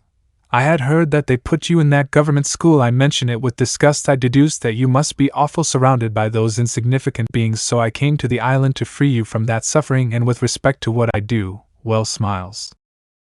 By pressing a button, what he was building was momentarily activated. Lava moved through conduits to the machine that gradually filled with energy. Maximus. My cannon of doom! I shout. Thunderball. Yes, I got it right, smiles to himself. Maximus. With enough capacity to destroy a city with a single shot. Looks at Horikita. We will use it against humans. Horikita. We will use? I didn't understand. What do you mean? Maximus. We will use it to eliminate the humans' approaches, and with it, our family will know of the mistake they made by driving us away. Crazy look, and then we will kill them as if nothing happened. Horikita. Wait, what? Worried. Maximus. An alarm goes off on the monitor. Wait, I have something. On his monitor he saw the X-Men and the Superior Spider. This made Maximus upset for having interrupted his family moment. Maximus. Go get them. I want them dead or there's no payment. Seriously, I'll stay with my cousin and we'll talk a little. BDS. They went to work. With our protagonist. He was in front of the lair of the crazy Inhuman with the members of the X-Men. His spider bots informed him that the brigade was already on its way. Logan, are you sure this plan will work? I couldn't believe it. Ayanokouji. 80% sure. Everything depends on your contribution to this plan. Looks at his screen. Ready, Nightcrawler? Nightcrawler. Touches Colossus and Wolverine's shoulder and they disappear. X-23. Ready for our third date. Takes out his claws. Yuki. Hey sister, there's a time and place for everything. Annoyed. Ayanokouji. Let's do this quickly. Grabs X-23 and they climb a tree. Hiding, they both waited for the wrecking crew. When they arrived they saw none of the X-Men, or the meddling spider. Bulldozer. Look for them and don't leave anyone alive, I order. Thunderbolta spun his wrecking ball in an attempt to clear the area of some trees, but before he could launch that attack a blue demon landed on his back and they both disappeared. Martinite. Ball of True. He didn't finish since he was also teleported by Nightcrawler. With Martinite. He was taken to a swamp on the Savage Island, where the mutant Colossus was ready for a fistfight. Martinite. Okay, slow boy. Cracks knuckles. Show me what you got. Colossus. Cracks his neck. We are all slow when we are in the mud. With Thunderball. He found himself in a forest with large trees that barely allowed him to move, especially with that wrecking ball. BT. Where the hell did they bring me? Looks everywhere. Nightcrawler. To a place where you won't be able to use that thing on a tree. BT looks at his ball. Ha, Look, Shorty, I can knock down these trees without any problem, confident. Nightcrawler, I'm counting on that whisper. With Demolisher. He was also abducted by Nightcrawler and ended up in a valley with Wolverine, who was sitting waiting for him. Wolverine, you're here, kids smoking. Demolition. With his crowbar in his hands, the other dwarf, they made it easy for me, I'll be back quickly for the others. Wolverine put out his cigar on a rock. Girl, your plan better work. Flashback. We can see the entire group gathered in an area near Maximus' lair. There they all saw a hologram where the Mad Inhumans machine was specified. Ayanokouji. A deadly ray was what he said. Wolverine. Really? Just that? It seemed very simple. Ayanokouji. Or if you want the scientific name, an emission of electromagnetic waves enhanced with the energy of magma refined by an accelerator of gave a very long name. Wolverine.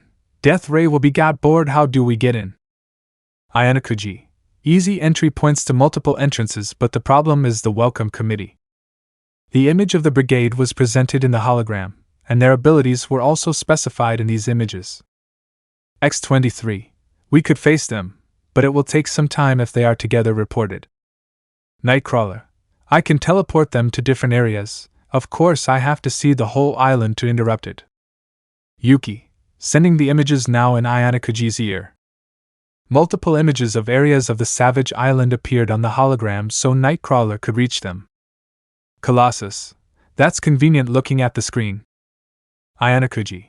I scanned the entire island, so I was able to obtain this data. Selects 3 areas here. They took them to these places. They will be at a disadvantage. X-23.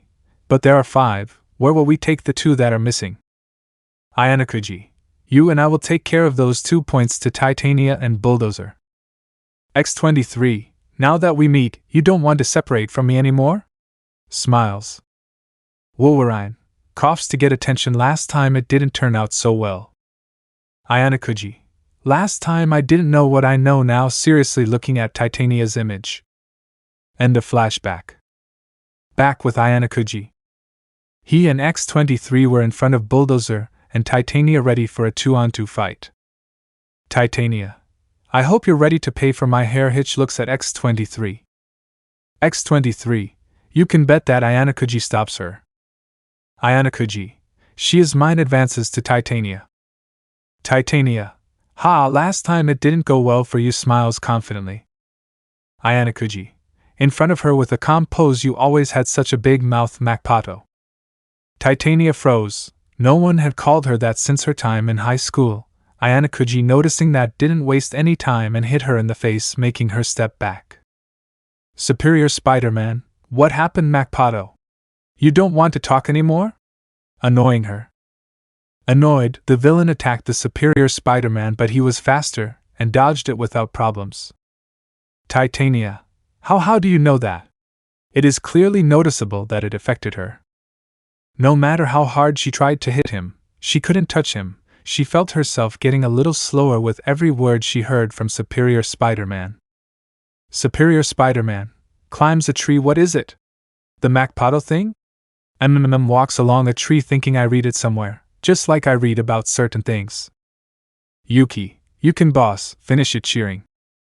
The villain grabbed the tree where Superior Spider-Man was and tore it off. Our protagonist jumped out of the tree before Titania could throw him and, taking advantage of how distracted she was, attacked. Ayanokouji climbs on her back. He sees your dyed hair, how you messed with your teachers to pass the year. Grabs her by the head of your augmentation operations. All that was a lie. Ayanokouji found an old infidelity about Titania, or rather Mary McFerrin, a girl who suffered bullying in high school by her classmates. Our protagonist's plan was to relive those traumas to weaken the villain's mind and subdue her more easily.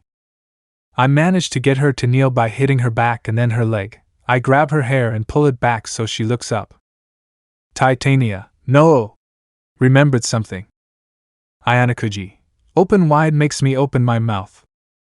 The villain's mind flashed back to the time her companions almost made her swallow a box of safety pins.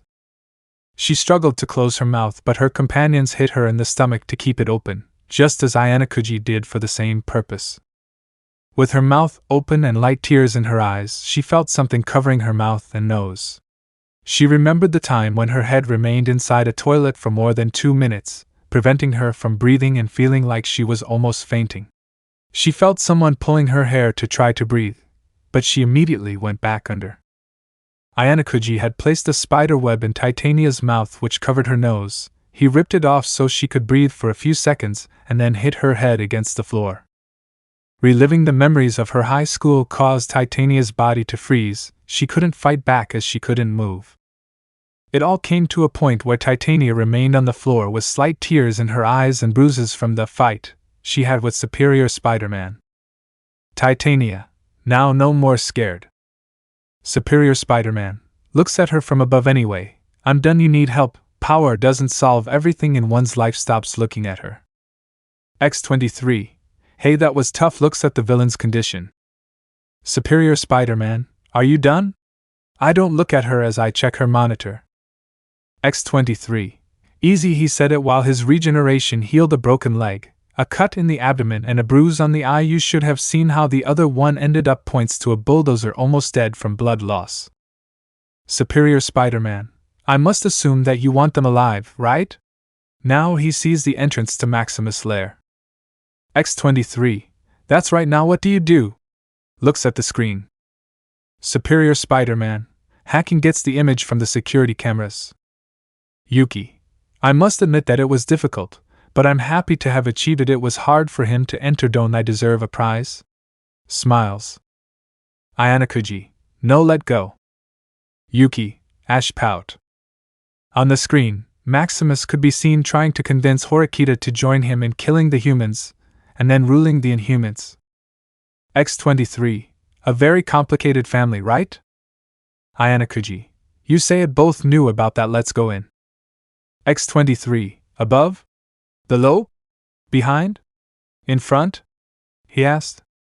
Ayanokouji. From above, notices X-23 extending her arms. He goes up quickly. Yuki. Someday, girl, someday I will be in those arms, determined. Inside the lair, Maximus tried to convince Horikita to join him, emphasizing how their families treated them for not having an inhuman ability like the others. Since the failed convergence, they were left behind and discriminated against by those who did possess that power like their brothers. Also, if it were not for being part of the royal family, they would both be slaves like the others without powers. Horikita heard this, but the fever was getting worse, and even more so with the large amount of heat emanating from the volcano where they were. Horikita. I dizzy and no denies I won't do it. Maximus. With a face of clear disappointment. It's like that. Horikita. My look, I also thought that way about humans. I enrolled in that high school to follow in my brother's footsteps, but there I learned things about humans that the fever continued. Maximus. Listen to what his cousin had to say. Do you have friends in that high school? Horikita. I about to answer. I have a friend and... But before saying anything, the girl manages to see how two people fell from the sky, but she could only see the silhouettes of X-23 and Superior Spider-Man since her body gave way and she lost consciousness. Horikita, looks at the white ceiling where the girl woke up again in a bed after losing consciousness, but this time it was in a better situation. She was in the infirmary of the icebreaker ship they arrived on. Horikita, how did I come back? Sees a card.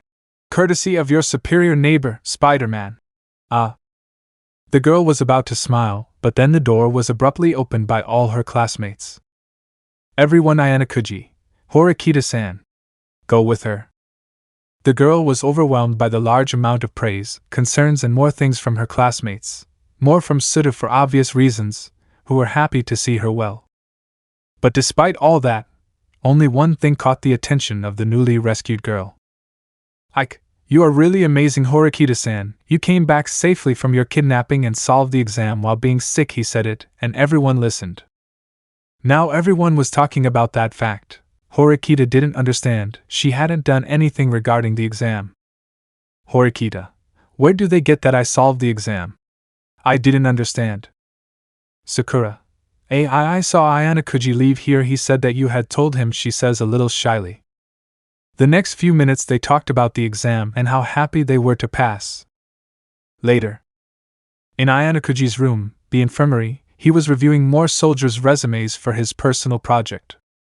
Yuki, I like this 1.5 years in the Special Forces and in the Secret Service. Ayanokouji, not bad, how about this one? Points to another. But their conversation was interrupted by Horikita, who was once again the only one who went to visit Ayanokouji. Sakura also went but did not enter. Horikita, hey, how come I solved the exam? Not even a hello. Yuki, lack of manners abounds here, continues looking at resumes. Ayanokouji, I didn't say anything out of place, continues lying down. Horikita, I didn't solve anything, takes a chair and sits near Ayanokouji's bed. Ayanokouji, nobody has to know, as far as I'm concerned, you solved the exam, congratulations, raises thumb. Horikita looks at Ayanokouji, then looks at the room window, remembers the question her crazy cousin asked her. I wasn't like this before. Ayanokouji, if you mean before entering, I believe you, but I see you the same as when I met you, hides under the sheets when he sees the compass. Horikita, shut up while I'm being nice, threatens, it's all because of you, and even if I don't want to, I consider you one of my most precious friends, not to say the only one. She said the last thing in a low voice, but I warned you. I don't know what friends do, but don't get too close to me at school. Our friendship is only defined by achieving success in class. Ayanokouji, listen attentively, I don't know what friends really do either. I don't have any, and don't worry, I won't bother you with unnecessary things, answered seriously. Horikita, well, I guess we'll both learn, gets up from the chair. By the way, I have to tell you something, turns to look at him. Thank you very much, don't feel special about this. Let's be clear, I don't need you, and continues talking with a slight blush on her cheeks. Narrated by Ayanokouji. But Horikita, I don't consider you a friend, not you, not Sakura, Kushida, not anyone. All people, be they companions or victims, except for Spider-Man, even mutants and Inhumans, are all just tools to me. It doesn't matter the method. No matter what has to be sacrificed. In this world, winning is everything. As long as I end up winning in the end, it doesn't matter. Because I am superior. End of narration. Even with his emotionless gaze, our protagonist continued to listen and watch Horikita Suzuna's reactions. Then for a second he looked back at the sea, and his mind began to plan his next move. What's next? Chapter 19, Calm. At sea. After an exam interrupted by an attack by Mad Maximus, our protagonist and his high school student were returning home in their icebreaker. If you don't remember, Ayanokouji managed to solve the institution's exam, placing his class in first place, giving all the credit to Horikita. Oh, he saved her from her cousin, but details. Now the class was quietly sitting in the icebreaker facilities enjoying the short vacation before the next exam. Horikita, next exam? Having coffee with Ayanokouji. Ayanokouji, that's right, it has something to do with groups, says what he knows. Horikita, how do you know? Looks at him. Ayanokouji. Flashback. After Ayanokouji arrived from saving Horikita, he entered the infirmary area room where he was supposed to be. She took off her suit piece by piece while a spider bot picked her up. Then, Ayanokouji, are you going to say something or just stand there staring? Puts on robe. Chabashira, I didn't expect you to want the mask knowing that I'm here sitting in a chair covered by shadows. Ayanokouji, you already knew it before, that's why you left the room map, gave information about the area and prevented anyone else from entering my room. Turns to look at her while pointing to a corner. Chabashira, and that camera, did it see everything? Uneasy. Ayanokouji, what is necessary? Sits on the bed. What is he doing here? The teacher gave a subtle smile and then looked out the window of the room, and just seconds later she spoke to her student. Chabashira, I studied at this school, just like you. I belong to Class D. Let go. Ayanokouji confirms on Yuki's part. That's surprising. I thought Chabashira-sensei was more capable than that, but it doesn't answer my question. Chabashira, didn't pay attention to the last part. In our time there wasn't an extreme difference like now. You could say that it wasn't a triangular battle, but a rectangular one. Her gaze fell on Ayanokouji. But we managed to be in Class A until a trivial mistake made us fall. Ayanokouji, trivial mistake? Yuki started to investigate. Chabashira. Yes, that mistake made my class go into hell. My goals and dreams of reaching Class A collapsed. Yuki. Oh no, she wants. Ayanokouji. What does that have to do with me? Seriously suspecting where this was going. Chabashira looked at our protagonist for a few seconds, then seemed to stumble over her words, but took a breath and answered him. Chabashira. I feel that your existence is essential to reach Class A, not only as a student, but also as Spider-Man sees the Spider-Bots. A few days ago a man contacted our school seeking the expulsion of Ayanokouji Kiyotaka. For a few seconds Ayanokouji's expression changed, but it was so fast that the woman in front of him didn't notice. Ayanokouji. I don't know who it is, but he ignored my request and didn't expel me. Yuki was very worried in his ear. Chabashira. A student cannot be expelled regardless of what a third party asks. As long as you are a student at this school you are protected by our rules. Her gaze became sharp. However, if you cause problems it is a different story. Expulsion cannot be avoided. Yuki began to worry too much. He began to look for information to slander the teacher, but Ayanokouji stopped him. Ayanokouji. I'm sorry, I didn't mean to do anything. Gets out of bed. Chabashira. It has nothing to do with your intentions. If I perceive it as a scandal the expulsion will become a reality. Notices how the boy approaches her slowly. Ayanokouji. Is she threatening me? Very close to her. With each step the teacher took she felt nervous. She knew what the boy was capable of, or so she thought. She knew who he was, or thought she knew. There were several mentions in the news of the superior Spider-Man's actions. And everything she saw, all the information she managed to find created in her a feeling of respect. That woman respected the young man in front of her to a level where she felt very nervous to have him so close. Chabashira manages to concentrate. This is the deal. For my sake your goal will be to reach Class A. In exchange I will keep a close eye on you. I will be your witness and your support to protect you. I have Ayanokouji. As Spider-Man stands up looking to take control of the situation. Isn't it a good exchange? He didn't have to think about it. She may have found out who he was but no one else had. He had managed to stay at school without attracting attention alone, and if he would continue. Yuki. How disrespectful this woman is. Angry. Ayanokouji. Could you go? I don't want to hear this ever again. Turns to go to the bed in the room. But it seemed that the teacher was not going to give up easily. She took all her courage. No, this was not having courage. It was more desperation. Some feeling that did not leave her alone. Something that did not let her accept that refusal. Chabashira. That's wrong, Ayanokouji. You will be expelled and Class D will once again not reach Class A. Let me ask once again, will you aim for Class A or will you be expelled from school? Choose what you like best.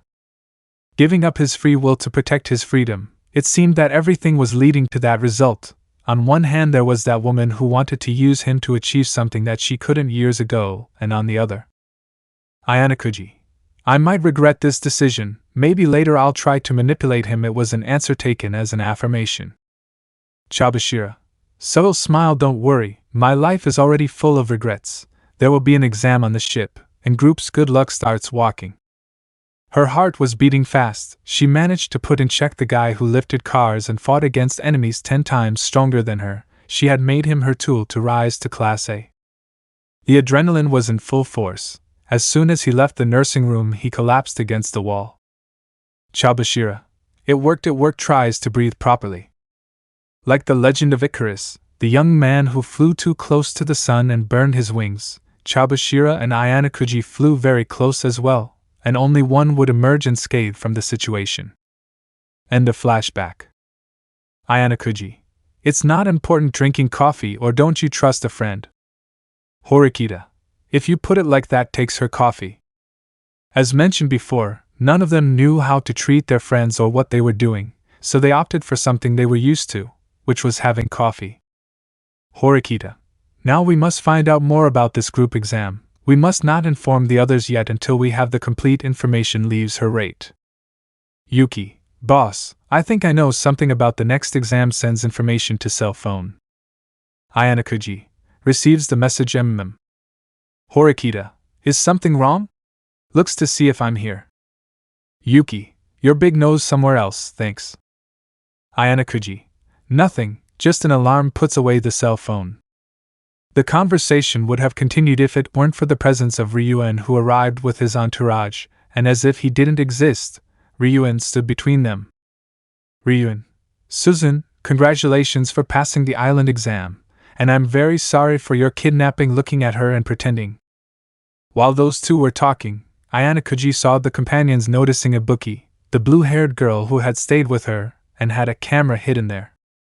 She saw him too. He raised his hand in greeting, to which she looked away by raising her hand. Yuki has no shame? He sneaked into the class to spy pouts when he sees her. Ayanokouji, calm down. Technically he didn't do anything. Listens to Ryuan and Horikita's conversation. In this conversation, the exam on the ship is confirmed.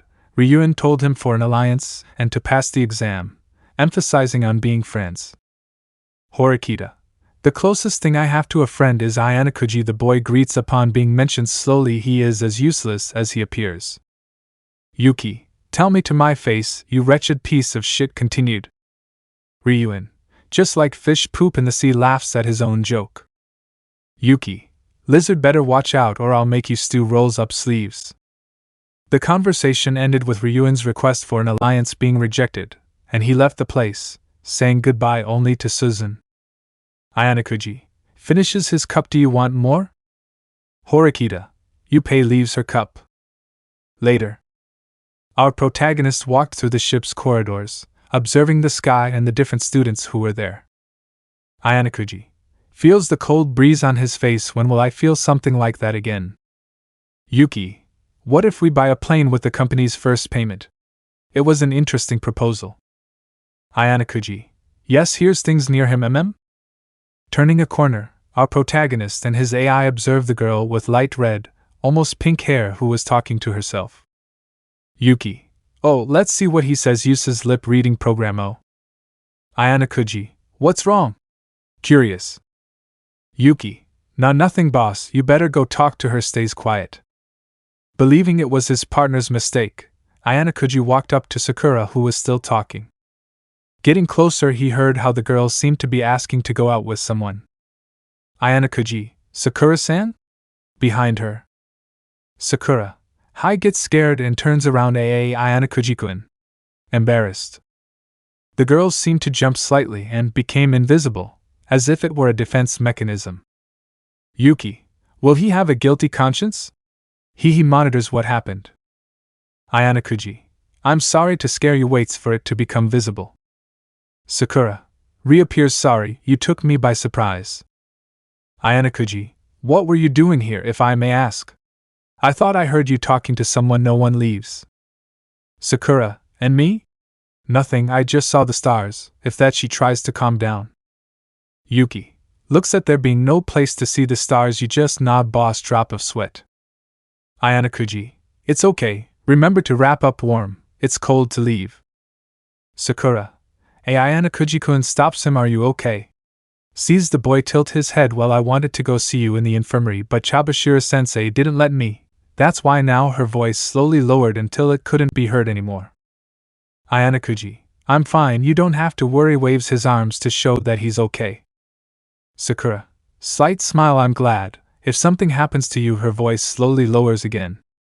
Ayanokouji, you shouldn't think about that. I'll go back with the others. Are you coming? Sakura, yes, but I'll be here for a few seconds. Ayanokouji, looking at more stars?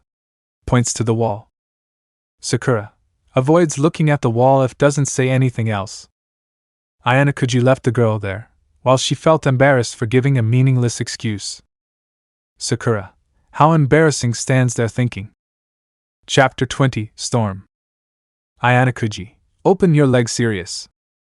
We meet our protagonist and the student of Class 1D, Karuizawa, who was on the floor being subdued by Ayanokouji. She looked terrified, her eyes were filled with tears, but her gaze remained on our protagonist. That was until he opened both legs. Then I stopped looking at him and looked away. K, do what you have to do. Opens them. You're probably wondering, how did we get to this point? What events happened for our protagonist and this girl to end up like this? Well, let's back up. Days before. The next exam inside the ship was about to begin, and as Chabashira informed, it was in a group, What she did not inform due to her ignorance was that the groups were combinations of different classes. All of this was in an email that arrived to all the students at the same time, something that Ayanokouji and Horikita confirmed when they saw the date of their email. Horikita: I have to go to room 304 in half an hour. Puts away her phone. Yuki: can't you go now? Playing Tetris. Ayanokouji: room 180. I would prefer to go ahead. I don't like being late. Horikita: Mox, of course, you're never late. Yuki: get off your feet. Interrupted. Ayanokouji: I'm leaving. Gets up from the table. But before he leaves, Horikita stops him for a few seconds to wish him luck, only in her own way. Horikita: don't be a burden. Also leaves. Ayanokouji: don't overestimate yourself. Withdrew. Leaving the cafeteria behind, our protagonist walked through the halls thinking about the test that was about to take place. His thoughts distracted him enough to reach the classroom. Yuki: there is someone else inside. Reported. Opening the door, our protagonist observed the other person who arrived before him. It was Karuizawa. She was the girlfriend of the class representative, Hirata. At first glance she was the leader of the girls of Class D, active, talkative with them, and took the reins. She looked up from her phone when she noticed the presence of our protagonist. But she didn't say hello or anything similar, she just looked at her phone again. Yuki: not even a hello? Today's youth, I'm talking about those who have only a few years left to live. Not caring, Ayanokouji walked in and took his seat in front of a desk. There was a space of 2 chairs between him and Karuizawa. The minutes passed and there was no interaction between them. She was only attentive to her phone and her conversation. Yuki: should I send a virus to his phone? Ayanokouji: don't do it. Spoke. Karuizawa: HM? Sees, did you say something? Ayanokouji: nothing. Indifferent. Shrugging her shoulders, the girl continued with hers. When the time finally came, the other 2 students arrived at the place. These were Yukimura and Sotomura. Sotomura: Ayanokouji-kun greets. Ayanokouji: guys, raises hand.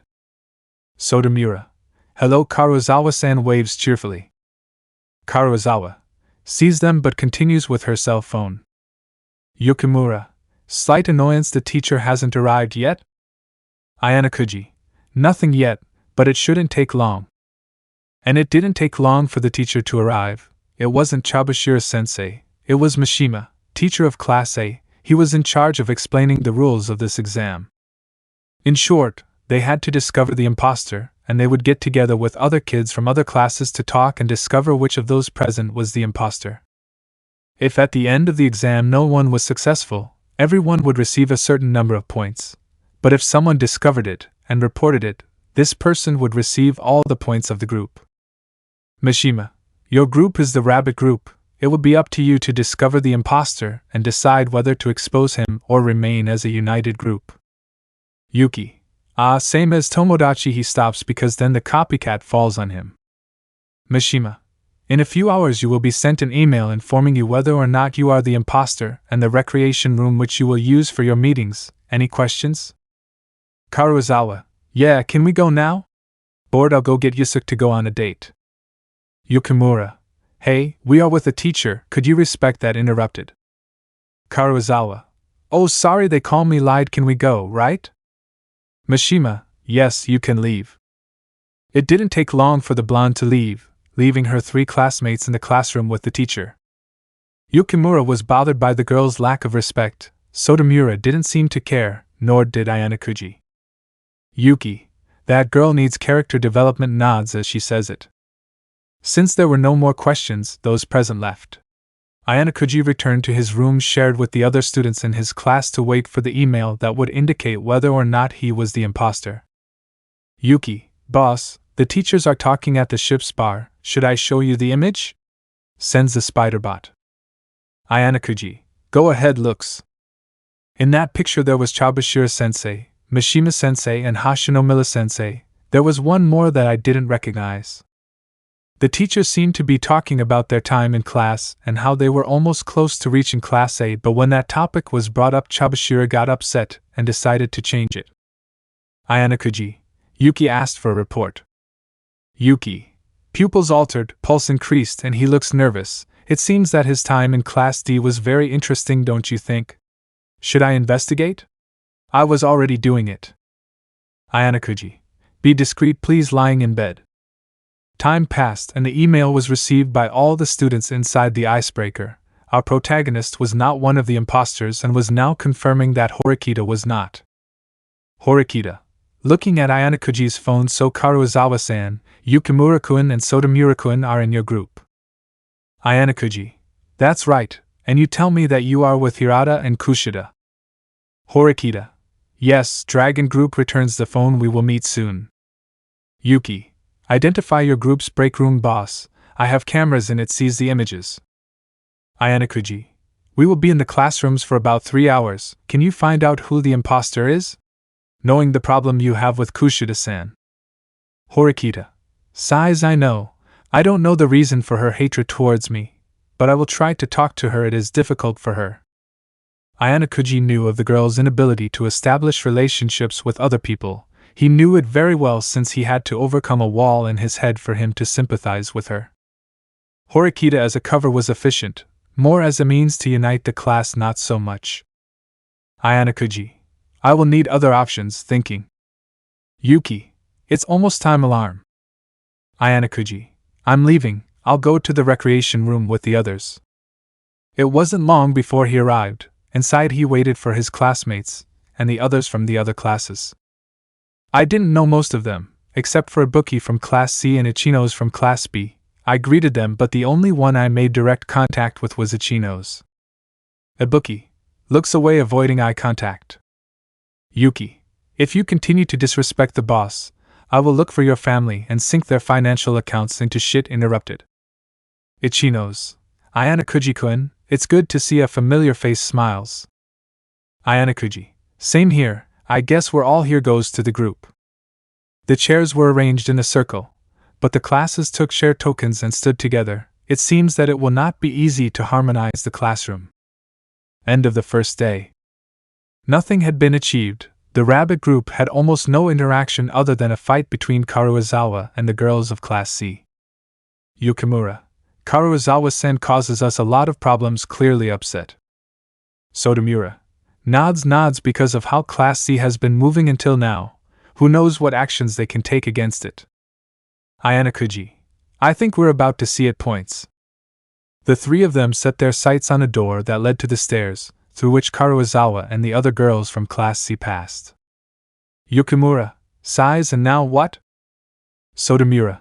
Let's find out, gossipy. Yuki. I send a spider bot. Ayanokouji. Whispers, I didn't authorize that. Yuki. You better see and then think without fear of being reprogrammed. And it seemed that that was what was going to happen. What the three young men saw were the girls from Class C hitting and insulting the girl. The spider-bot's camera recorded the moment a green-haired girl pulled Karuizawa's hair. This girl was smiling while making the blonde suffer. Yuki. Boss, I have the exact moment when he breaks down in tears, records it. The girl bent down, grabbing her hair as tears came out. She began to cry, entering into the desperation of being harassed. The funny thing was that it didn't seem like the first time it had happened to her. It seemed like she was a constant victim of bullying. Ayanokouji. Sees an option, yes, thank you. Yuki, proud. That recorded scene gave Ayanokouji a choice, but he needed a chance and fate was going to give it to him. In the living room. Hirata and Ayanokouji were having a conversation, or rather Hirata was giving him that opportunity. Hirata. That would be my story finished telling, that's why I helped Karuizawa-san. Ayanokouji. Analyzing the information, I admit that I didn't expect that from you. The story Ayanokouji heard was how Hirata lost a classmate due to bullying, leading him to commit suicide. What led Hirata to be part of the mass that is already accepting being Karuizawa's fake boyfriend, only to protect her by being an authority figure within Class D. Yuki. In short, Karuizawa-san is a parasite and Hirata-kun is its host, I understand. Ayanokouji. Although there is something I don't understand, Hirata listens to him. Why are you telling me that? Hirata. Well, slight smile, I feel like I can trust you more. You helped the class a lot on the island, not to mention that you tried to save Horikita-san despite not having powers. Yuki, boss, is it normal for an AI to feel guilty? Feels guilty. Ayanokouji, it's not that bad, shrugs shoulders. Hirata, maybe for you, but for me I know you are a good person, looks at the time, come with me. Ayanokouji, where to? Getting up from bed. Hirata, I met Karuizawa-san to better see for yourself, the smile became forced. Leaving the room and walking through the dressing room corridors and arriving where the blonde was.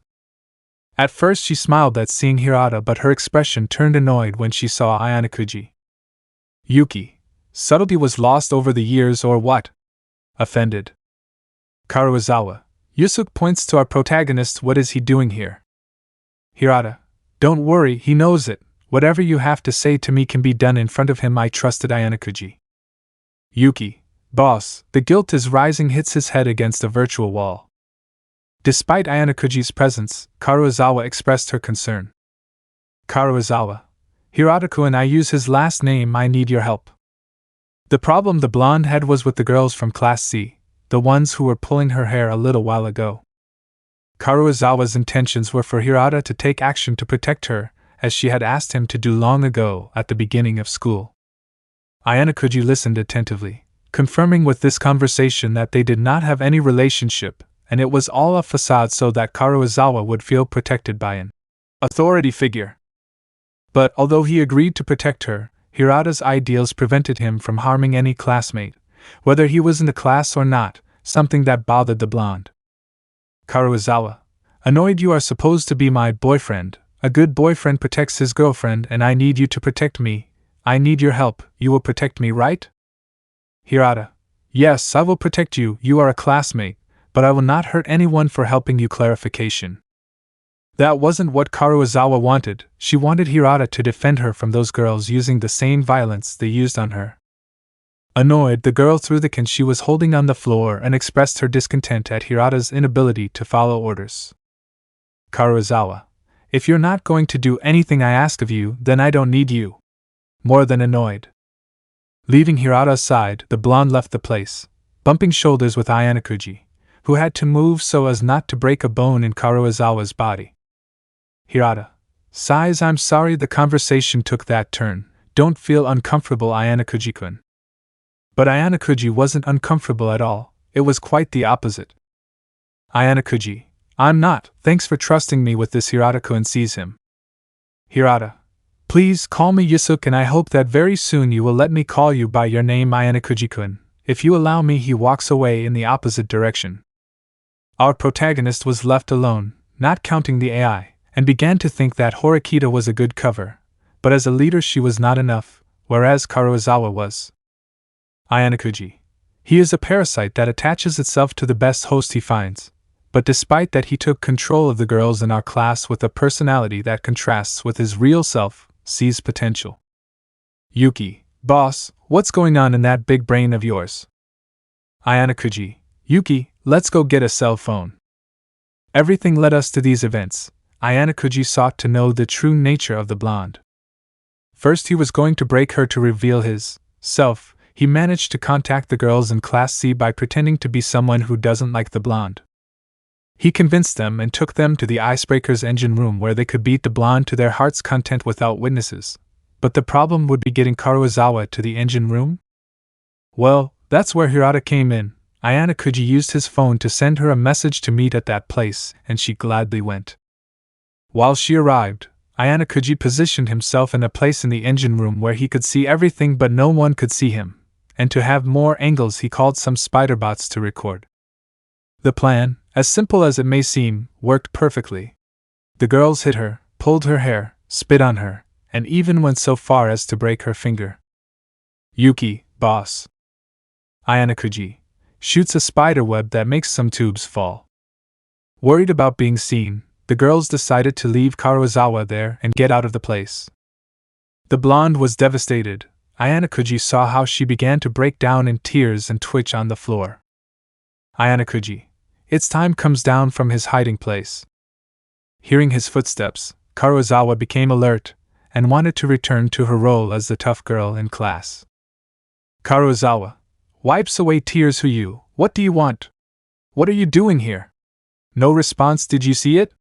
Well, if you're going to make fun of me, do it quickly. I'm not going to. She is interrupted. Ayanokouji pinned her against the wall, holding her wrist tightly. Ayanokouji, you won't leave. At the moment. Yuki, what kind of things did this girl suffer? Seriously. Our protagonist once read that people who hide the darkness within their mind and soul will eventually meet by the very concept of destiny. It's just a matter of time before it happens. She has her darkness, and he has his.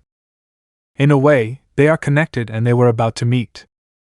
Ayanokouji stopped his action and let go of her, but his other hand began to pass over parts of her body until it reached her stomach. He stopped at a point where she felt uncomfortable, more than usual, with being touched. She opened her blouse further, and there she saw it, the darkness that Kurosawa was hiding, a wound that wouldn't look pretty with a bikini, reference, a knife scar on the side of her abdomen. Ayanokouji, is this what you hide? Your darkness that embarrasses you so much helps him stand up. The girl was adjusting her blouse. It was enough to be humiliated in such a way, and now that she knows that she stopped when she noticed that Ayanokouji was taking off his shirt. The girl thought that this guy would try to do that to her, which scared her even more than she already was. But after a few seconds she saw him. She saw what she believed was Ayanokouji's darkness, his scar. Something Ayanokouji discovered when he left his captivity was that wounds, no matter how severe, healed without leaving any scars. But an injury before gaining his powers, that's another topic, and that was what Kurosawa saw. An ugly scar on our protagonist's body, something that no one in the class saw except her. If it could be compared to something, it would be the Y cut made in an autopsy. Ayanokouji. People who have the same darkness attract each other. He sees how her hand approached.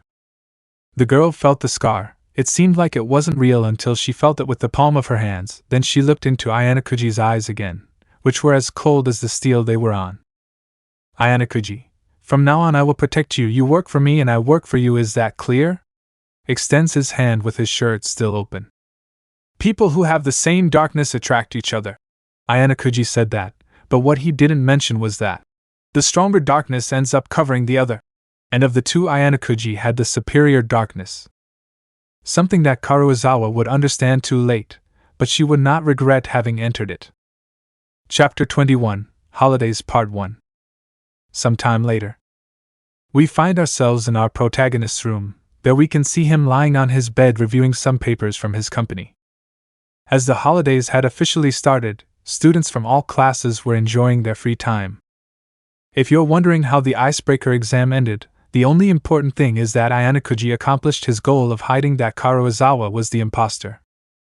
Returning to the main topic, our protagonist signed some sheets, and then got out of bed.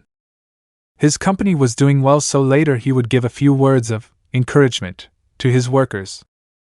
Yuki, boss, how about we go for an iced coffee before the meeting? He suggested. Ayanokouji, looks out the window. It's hot. Maybe an ice cream one wouldn't be bad, putting on appropriate clothes. At the mall.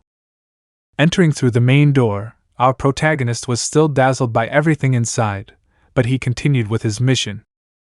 Ayanokouji, taking the elevator, fresh air with air conditioning inside. The doors were about to close, but at that moment a girl's voice was heard asking not to close the door. Ayanokouji stops the doors. Come in. Oh, notices hello. Ibuki, hello. Entering. The girl who entered his class as a spy during the island exam was now inside with him in the elevator. Of course, only he knew she was a spy. Yuki, how the tension can be broken with scissors, laughed. Luckily, the elevator ride would be short, right? Nope. As fate would have it, and by fate I mean Ayanokouji's spider luck, the elevator began to stop and both students were trapped. Ibuki, annoyed now what? Starts to press the button for the second floor. Ayanokouji, Yuki whispers. Yuki, let me see, there's an engine malfunction. Give me a few minutes and I'll have it fixed, comes out of his ear. Ayanokouji, sighs, at least we have air conditioning. Air conditioning stops working. Ibuki, somewhat worried, turns to look at the boy. Ayanokouji, I'm sorry. 30 minutes later. If it was hot outside, inside the elevator was a sauna. Both students were cooking alive inside. Ayanokouji. Yuki sweating at least active in the air. Ibuki. The heat made her angry. I'll kick it. I'm going to kick that door. Ayanokouji. Please no, raise his head. Besides, I don't think you can handle the reinforced glass. Ibuki. Is it a challenge? She felt challenged. Ayanokouji. It is not, it is an observation. The wind blows. Ibuki. Takes a seat. Hey, Ayanokouji sees her on the island, when they welcomed me into their group. Ayanokouji. Don't mention it, I had nothing to do with it. Ibuki. It's not if by chance something had happened, something about the theft of something. Ayanokouji. Yes, that's what I was going to do, what's wrong? Ibuki. Well, do you think that? But before he could finish speaking, the elevator started working again and opened its doors upon reaching the second floor. Compared to being locked in the elevator, the outside air was refreshing for both of them, and after recomposing themselves they were about to continue on their way. Ibuki. Goodbye. She looked away. Ayanokouji. Goodbye. Yuki comes back. What happened? Yuki. Sorry for the delay, boss. The technicians arrived and hindered my work with head down. Ayanokouji. Never mind, let's go get that coffee. Continues on his way. Unfortunately, the ice cream shop had closed due to technical problems, which depressed the boy, and he decided to go back. Yuki. Boss, look, points to a place. Our protagonist turned to look at the place. There was a long line of friends, couples among others. The sign indicated that she was a mutant fortune teller, and also mentioned the predictions she would make to the students. Ayanokouji. About love, studies, etc. Curious. Well, maybe I will do it. Getting in line, our protagonist waited a long time until he reached the middle of the line. Ayanokouji. Is faster than I thought. Looks ahead. Yuki. Boss, whatever you do, don't look to your side. Alerts. But by reflex the boy looked to his side, getting another little surprise. Ibuki. Ah, again? Awkward. Ayanokouji. How small the shopping center is. The road continues. Ibuki. It seems so. Also good for the prediction of the studies? Ayanokouji. Perhaps he came for something else? Ibuki. Well, since you and Horikita are interrupted. Ayanokouji. We are not dating. It became her default response. Ibuki. It doesn't seem like it. Mocks. Ayanokouji. Just like you. And Ryuan receives a threatening look. Ibuki. Do you want a kick? Seriously. Ayanokouji. I've already received enough before, thanks. Continues to advance.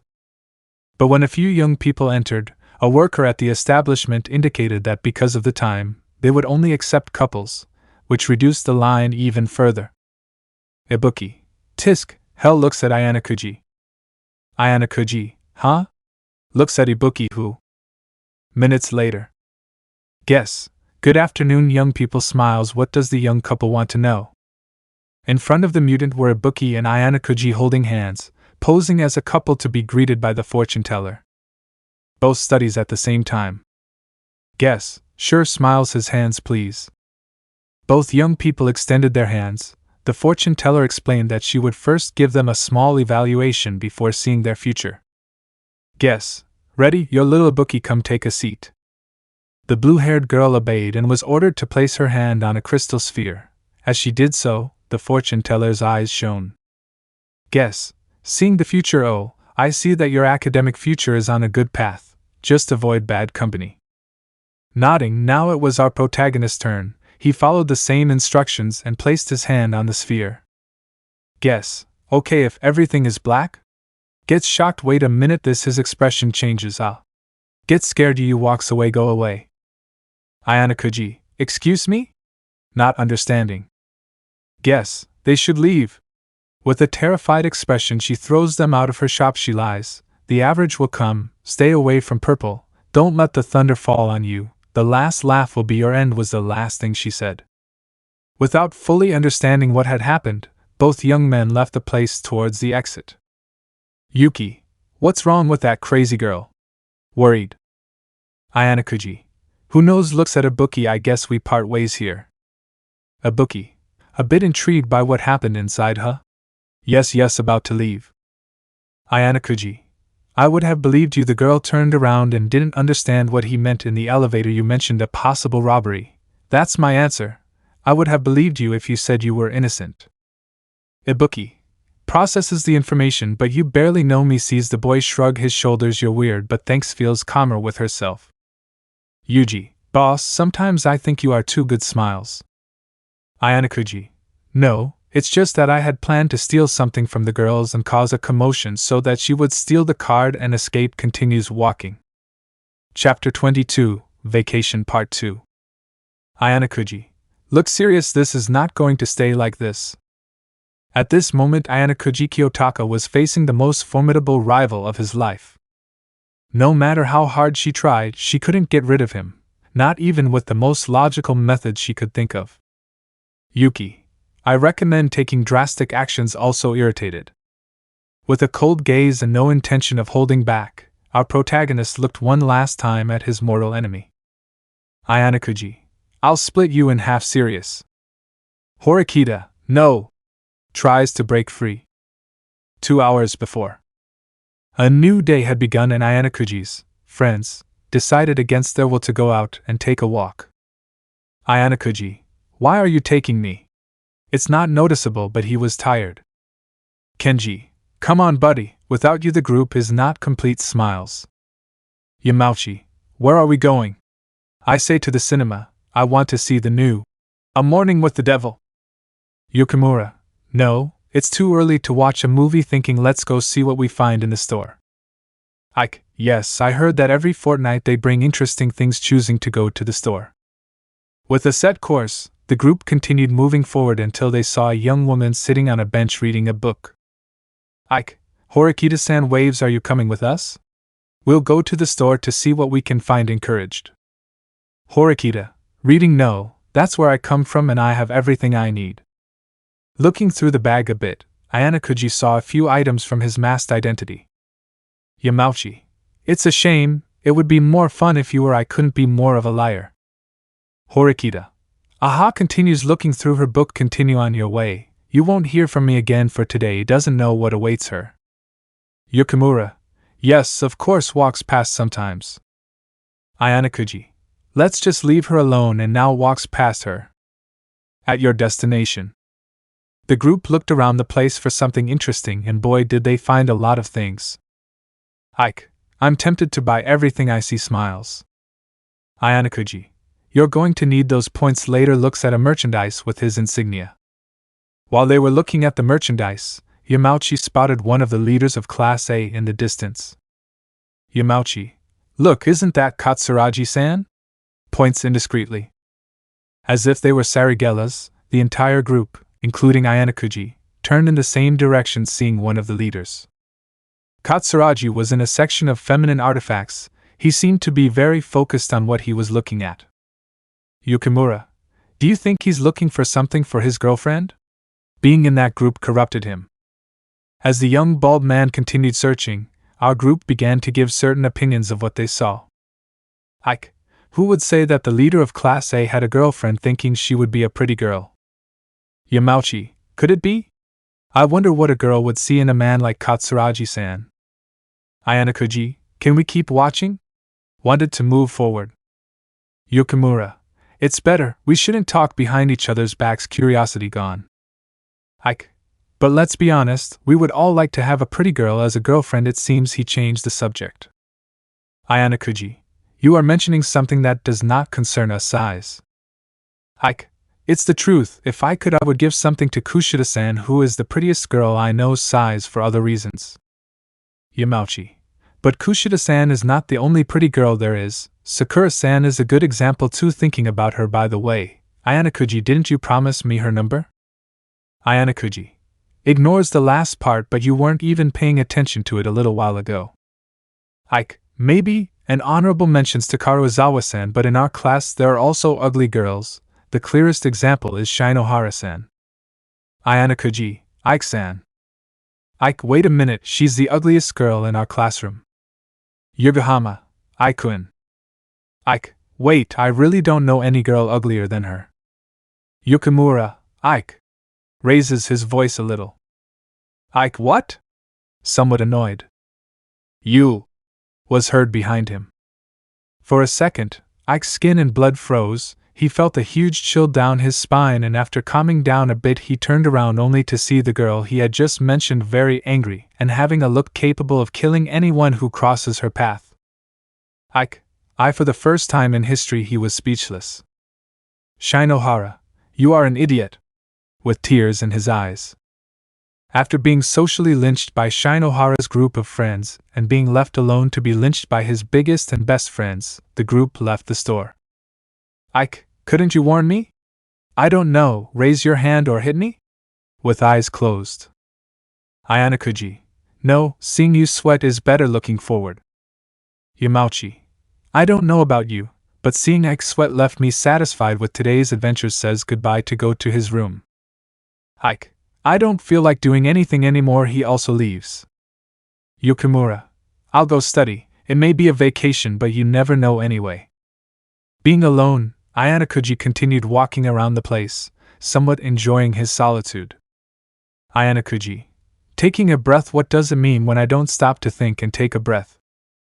The timing seemed perfect and very calm, which would mean there would soon be trouble. Ayanokouji, his phone rings. Hello? Horikita-san, I didn't expect that. Horikita, come to my room directly. Ayanokouji, invite me to dinner for the best. Horikita now hangs up. Ayanokouji, he didn't even let me finish joking with his stoic tone. Going to his room, Ayanokouji wondered the reasons why she would call him. The most logical thing would be that he wanted to talk about a strategy to get the class up. The least logical thing would be a statement. Ayanokouji, that didn't come out of my head, thinking. Before knocking on the door, it began to open, seeing the girl half hidden by the door. Horikita, you came alone? Nervous for some reason. Ayanokouji, without spider sense, but I won't let my guard down. Yes, yo. The reason was more illogical than he expected. He didn't expect to find his classmate with her hand trapped in a thermos. Horikita, I wouldn't say it, but I needed help. Ayanokouji, with permission, entering as. Horikita, I wanted to wash it, but since there was no water I went to get it, and when I washed the inside I got stuck. Explains I could use water but I already ran out. Yuki, boss, I'm back. I smiles and starts taking photos. Can I use it as a Christmas card? I ask very happily. Ayanokouji, I'll go get more water, you stay and try to get it out. With soap leaves the room. As he said, he went to get water and returned as quickly as he could to Horikita. When he arrived he noticed that the soap hadn't worked, so he tried water. Ayanokouji, nothing. Did you use oil? Looks at her. Horikita, no, it's in the cupboard, left drawer, stays in the sink. Yuki, recording this will serve as payment for my monthly payment. Enjoys it. Pouring some oil, Ayanokouji began to pull, but it had no effect. Ayanokouji, I'm going to get some butter. Opens the refrigerator. And still nothing. He continued trying, but every time he came up with something the thermos avoided him. At the moment, both young people were tired, Horikita physically and Ayanokouji mentally. The thermos was still intact even in the young woman's arm. Ayanokouji, I'm going to split you in half. Serious. Horikita, no worries.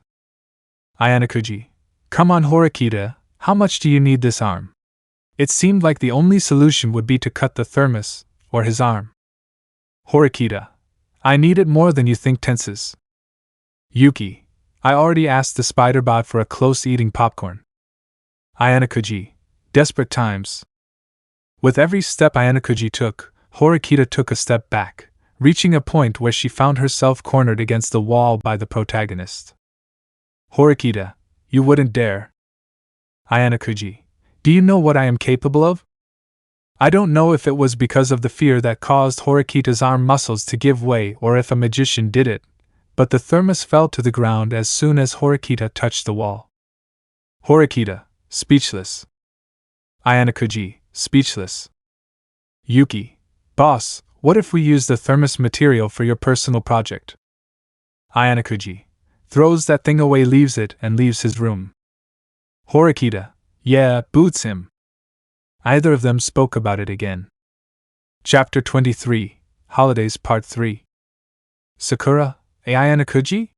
Blush th. This is a rather nervous smile formed on her face as she held the letter in her hand. Ayanokouji.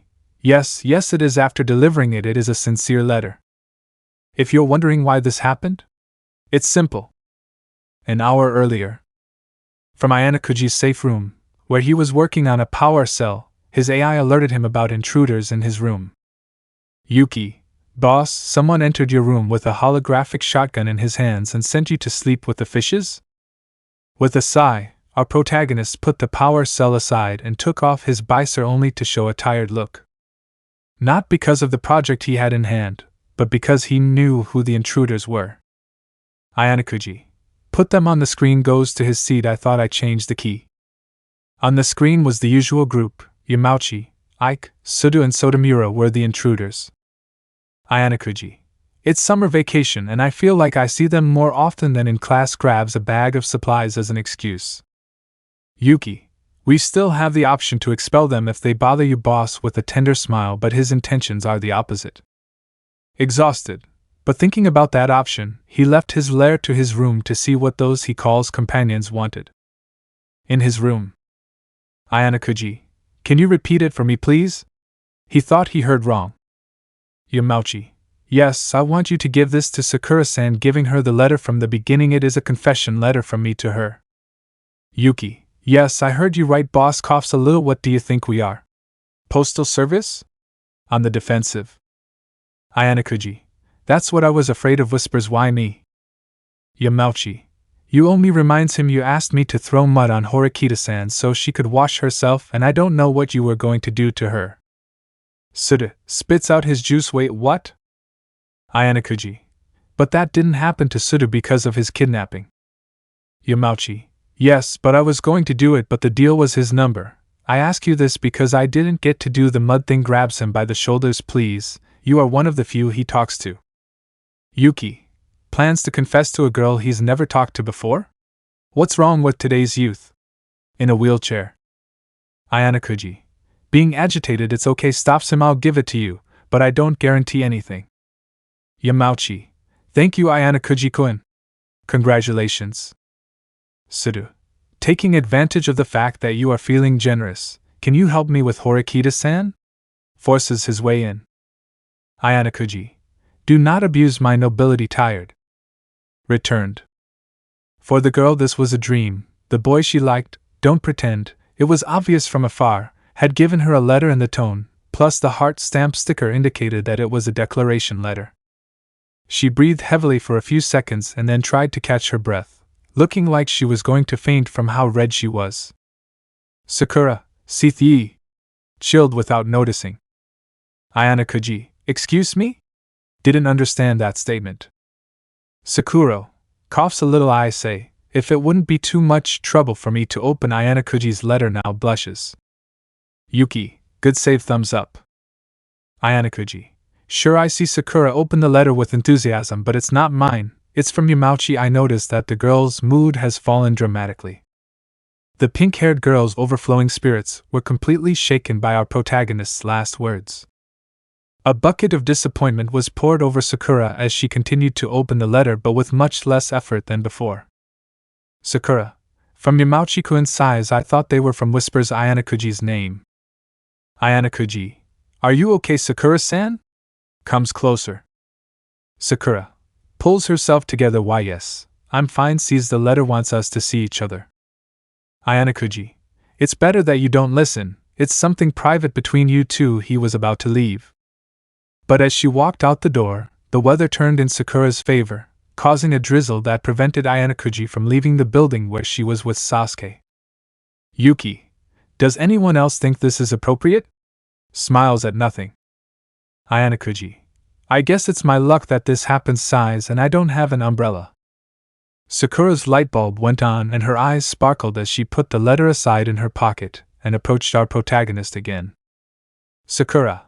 I can. She realized. She screamed a little. I can take you to your building. She said that last thing more timidly. When I'm invisible, the rain isn't a bother to me. Ayanokouji's head began to work, as Sakura did not know that her ability was to be transported to a mirror dimension. She could not be affected by the phenomena of this dimension. He thought it would be a good opportunity to study her room since it was close by and she had her monitor that he gave her a while ago. Ayanokouji, if it's not too much trouble, I accept the pink-haired girl's offer. He opened his arms so she could put her hand in and hold it, so she did and activated her ability to take Ayanokouji to her building. Yuki, the tradition is that the man escorts the lady. What does it matter? Waits for her boss to reappear. Days later. The return to school was practically just around the corner, and many of the students were not happy about it. And inside a room, a group of students were planning an evil plan to make this end of vacation unique. Ike, we got it? His hair covers his eyes. Sotomura nods and places a camera on the table. Hi, my commandant, we have it. Ike, does everyone know their position? Looks at his phone with a rejection of Ayanokouji. We don't have a lookout, so I'll take that position. Can I count on you, Suru? In front of these two was the redhead who didn't seem very convinced to help. Suru, this is not right. Serious. Ike, it's true. Gets closer to his partner's ear, but he thinks about Horikita-san, about seeing her in a swimsuit. Suru, seriously? Okay, I'll go in. Last day of vacation. The last day arrived and the students gathered to enjoy the last day at the pool. Guess who suggested it? Not everyone attended, but those who did were going to have a great time. Or well, the normal ones, while our protagonist. Ayanokouji, stamp on a wall my head. Before it was time to go to the pool, Superior Spider-Man went out on patrol, and luckily for him, if you can call it that, a robbery took place. The bad thing, if we can call it that, was that the thieves had a habit of using explosives. And one of these exploded in our protagonist's chest. Ayanokouji, I never thought I would be grateful for this resistance. Pain in the chest. Yuki, boss, I don't want to be a party pooper. Ayanokouji, as if I was having fun. Comes out of the wall. Tell me. Yuki, but in 10 minutes those boys will carry out their plan. Looking at a watch on his wrist. Ayanokouji, sighs, with those guys I never get a break. Jumping forcefully off the wall, breaking it in the process, he charges at the thieves, breaking some of their body parts. Ayanokouji, breaking one's arm. Ready, now the next robbery is. Yuki, boss, remember the trip to the pool taking time. Ayanokouji, looks at the floor. Can I go get a few more thieves? 10 minutes later. They say that humans, insert variations here, are strictly social animals, who need to interact with another human being to avoid mental deterioration. But for Ayanokouji, who said that was not in his position, in the middle of many people in short suits. Ayanokouji, I don't understand what's funny about this. For obvious reasons, he was wearing a Hawaiian shirt covering his chest. Yuki, neither do I, but the others are having fun. Maybe if he pretends he is, he will end up having fun in a cute swimsuit. Karuizawa, hey, coming up behind Ayanokouji. The boy turned around and saw his new associate, who, for obvious reasons, was wearing a jacket over her bathing suit. Ayanokouji, hey, is everything okay?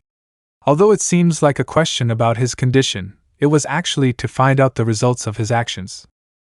Karuizawa, yes, none of those girls spoke to me or looked at me again. Avoids eye contact. What they are referring to is the threat made by Ayanokouji to the 3 girls from Class C who beat up Karuizawa on the ship. Ayanokouji recorded it and used it as blackmail to get them to stop bothering Karuizawa. Karuizawa, how do you interrupt it? Ayanokouji, what do you say about our current matter? Avoiding unnecessary questions. Karuizawa, well, the girls are changing now so I can't go in, but Karuizawa's words were interrupted as the girls left the dressing room, and seeing them talking like that would be very suspicious, so the girl left. Our protagonist was left alone watching as the group approached the pool to begin having fun. Well, everyone except Horikita and Karuizawa stayed on the ground watching the others have fun, until the blonde walked away, disappearing from sight. Meanwhile, Ike, your positions? Serious. In the distance, at one of the tables in a cafeteria near the pool, was Ike wearing sunglasses and a hearing aid in his ear. He was communicating with Suru, Sotomura and Yamauchi, who were in different positions. Suru ready walking around the pool. Sotomura ready sneaking to the men's room. Yamauchi. Yamauchi ready in the pool, ready to intervene if necessary. Ike, copied, let the eagle eye operation begin, concentrated on seeing everything from afar. Upon hearing the instruction, Sotomura noticed that no one was inside the men's bathroom and then climbed onto the toilet bowl of one of the toilets to open the ventilation grill. His plan was to sneak through the ventilation to the women's bathroom where, earlier in the day, there was a camera that had recorded everything, and when I say everything, I'm not exaggerating. Sotomura, status? Crawling. Ike, observing nothing serious. So far after Kushida-san no one else came in without looking away, you have a clear path. Nodding, even though no one saw him, Sotomura continues on his way to his goal. Sotomura, there you are, smiling at the camera. If someone was inside the women's bathroom, they would hear the boy moving around to reach the camera. As soon as he had it in his hands, a smile filled his face and he was ready to leave through the grate that led to the patio where Suda would be waiting to help him down. Ike, wait! Wait! Alerts, hurry up and get out, a group is coming. From his position, Ike saw a group of women who were going to enter the bathrooms, but Sotomura was still in the ventilation. Ike, if you have it, get out quickly! Alerts him. But Sotomura ended up stuck when turning the corner due to the poor position of her arm. Sotomura, I can't get out, I got stuck, warns. Ike, Yamauchi! It's your time! Warns him. Quickening his pace, Yamauchi tried to disrupt the students' progress but could do little or nothing. Yamauchi, among them, excuse me, you shouldn't, is ignored. Ike watched everything without being able to do anything. Sotomura was still trying to get out of his problem and the group of girls was about to enter the bathroom, until… Horikita, everyone listen up. From the top of a water slide we, Class D, will say it here and now. Clearly screaming embarrassed, but it wasn't noticeable, we are not going to be left behind. As if she were an angel for Ike and the others, Horikita was making the perfect distraction with her declaration of war on the other classes. Ike, Sotomura-kun! Silently shouted his friend's name. Sotomura, free! Lost part of his swimsuit, Suda-kun! Jumps through the grate. Suda quickly got into position to catch Sotomura, who fell with the camera in his hands. Suda, do you have it? Agitated. Sotomura smiles and shows the camera, mission accomplished, thumbs up. Ike, yes. Also celebrating were Sotomura, Yamauchi and Suda behind the bathrooms, but since it was a very public space they had to be reserved. Although it didn't help them much since around the corner was Karuizawa Kei, who listened to them from the beginning until the trio left. Karuizawa, depraved in her hand, she held the memory of the camera that Sotomura had in her hands. Is he the only decent one? She wondered. Later. The sun was setting and the students were returning to their rooms, while Ayanokouji and Horikita talked for a while about the small announcement from earlier. Horikita, you are despicable, annoyed. Ayanokouji, tell me something you haven't mentioned before depositing 1,000 credits. Horikita, won't you tell me the reason for making such a big show? Sighs, tired. Ayanokouji, I thought it would be fun, obviously lied. Horikita, where did I leave my compass? I was looking for it. Ayanokouji, look at the time, we have to go back to our room's strategic retreat. They both walked near the pool in the direction of changing clothes, and on the way Ayanokouji kept looking at the water. Ayanokouji, I didn't see you get into the water all day long without stopping to look at the crystal clear waters. Horikita, for what? It's more than enough to have to wear this swimsuit, somewhat irritated. Yuki, boss, throw it to see if it floats, excited for a reason. Ayanokouji, it would be a waste not to use it considering Yuki's words. A chill ran down Horikita's spine as she thought that the boy next to her was going to push her, but she calmed down since she knew this boy well and knew that. But like a bucket of cold water, Horikita realized that she knew nothing about the boy. She had forgotten him with so much unproductive time she spent with him. And when she turned around, the boy was already pushing her towards the pool, into which she fell, wetting her entire body.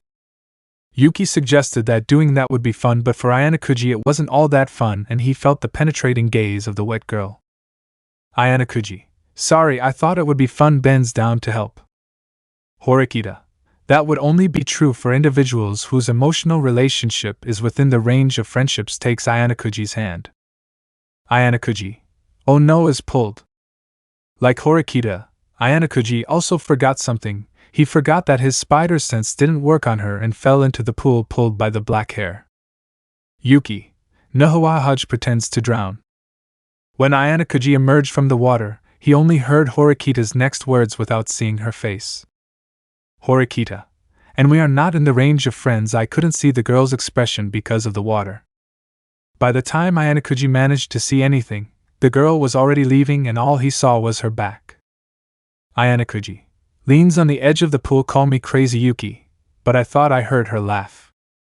Yuki. Jack, take my hand on the wooden door.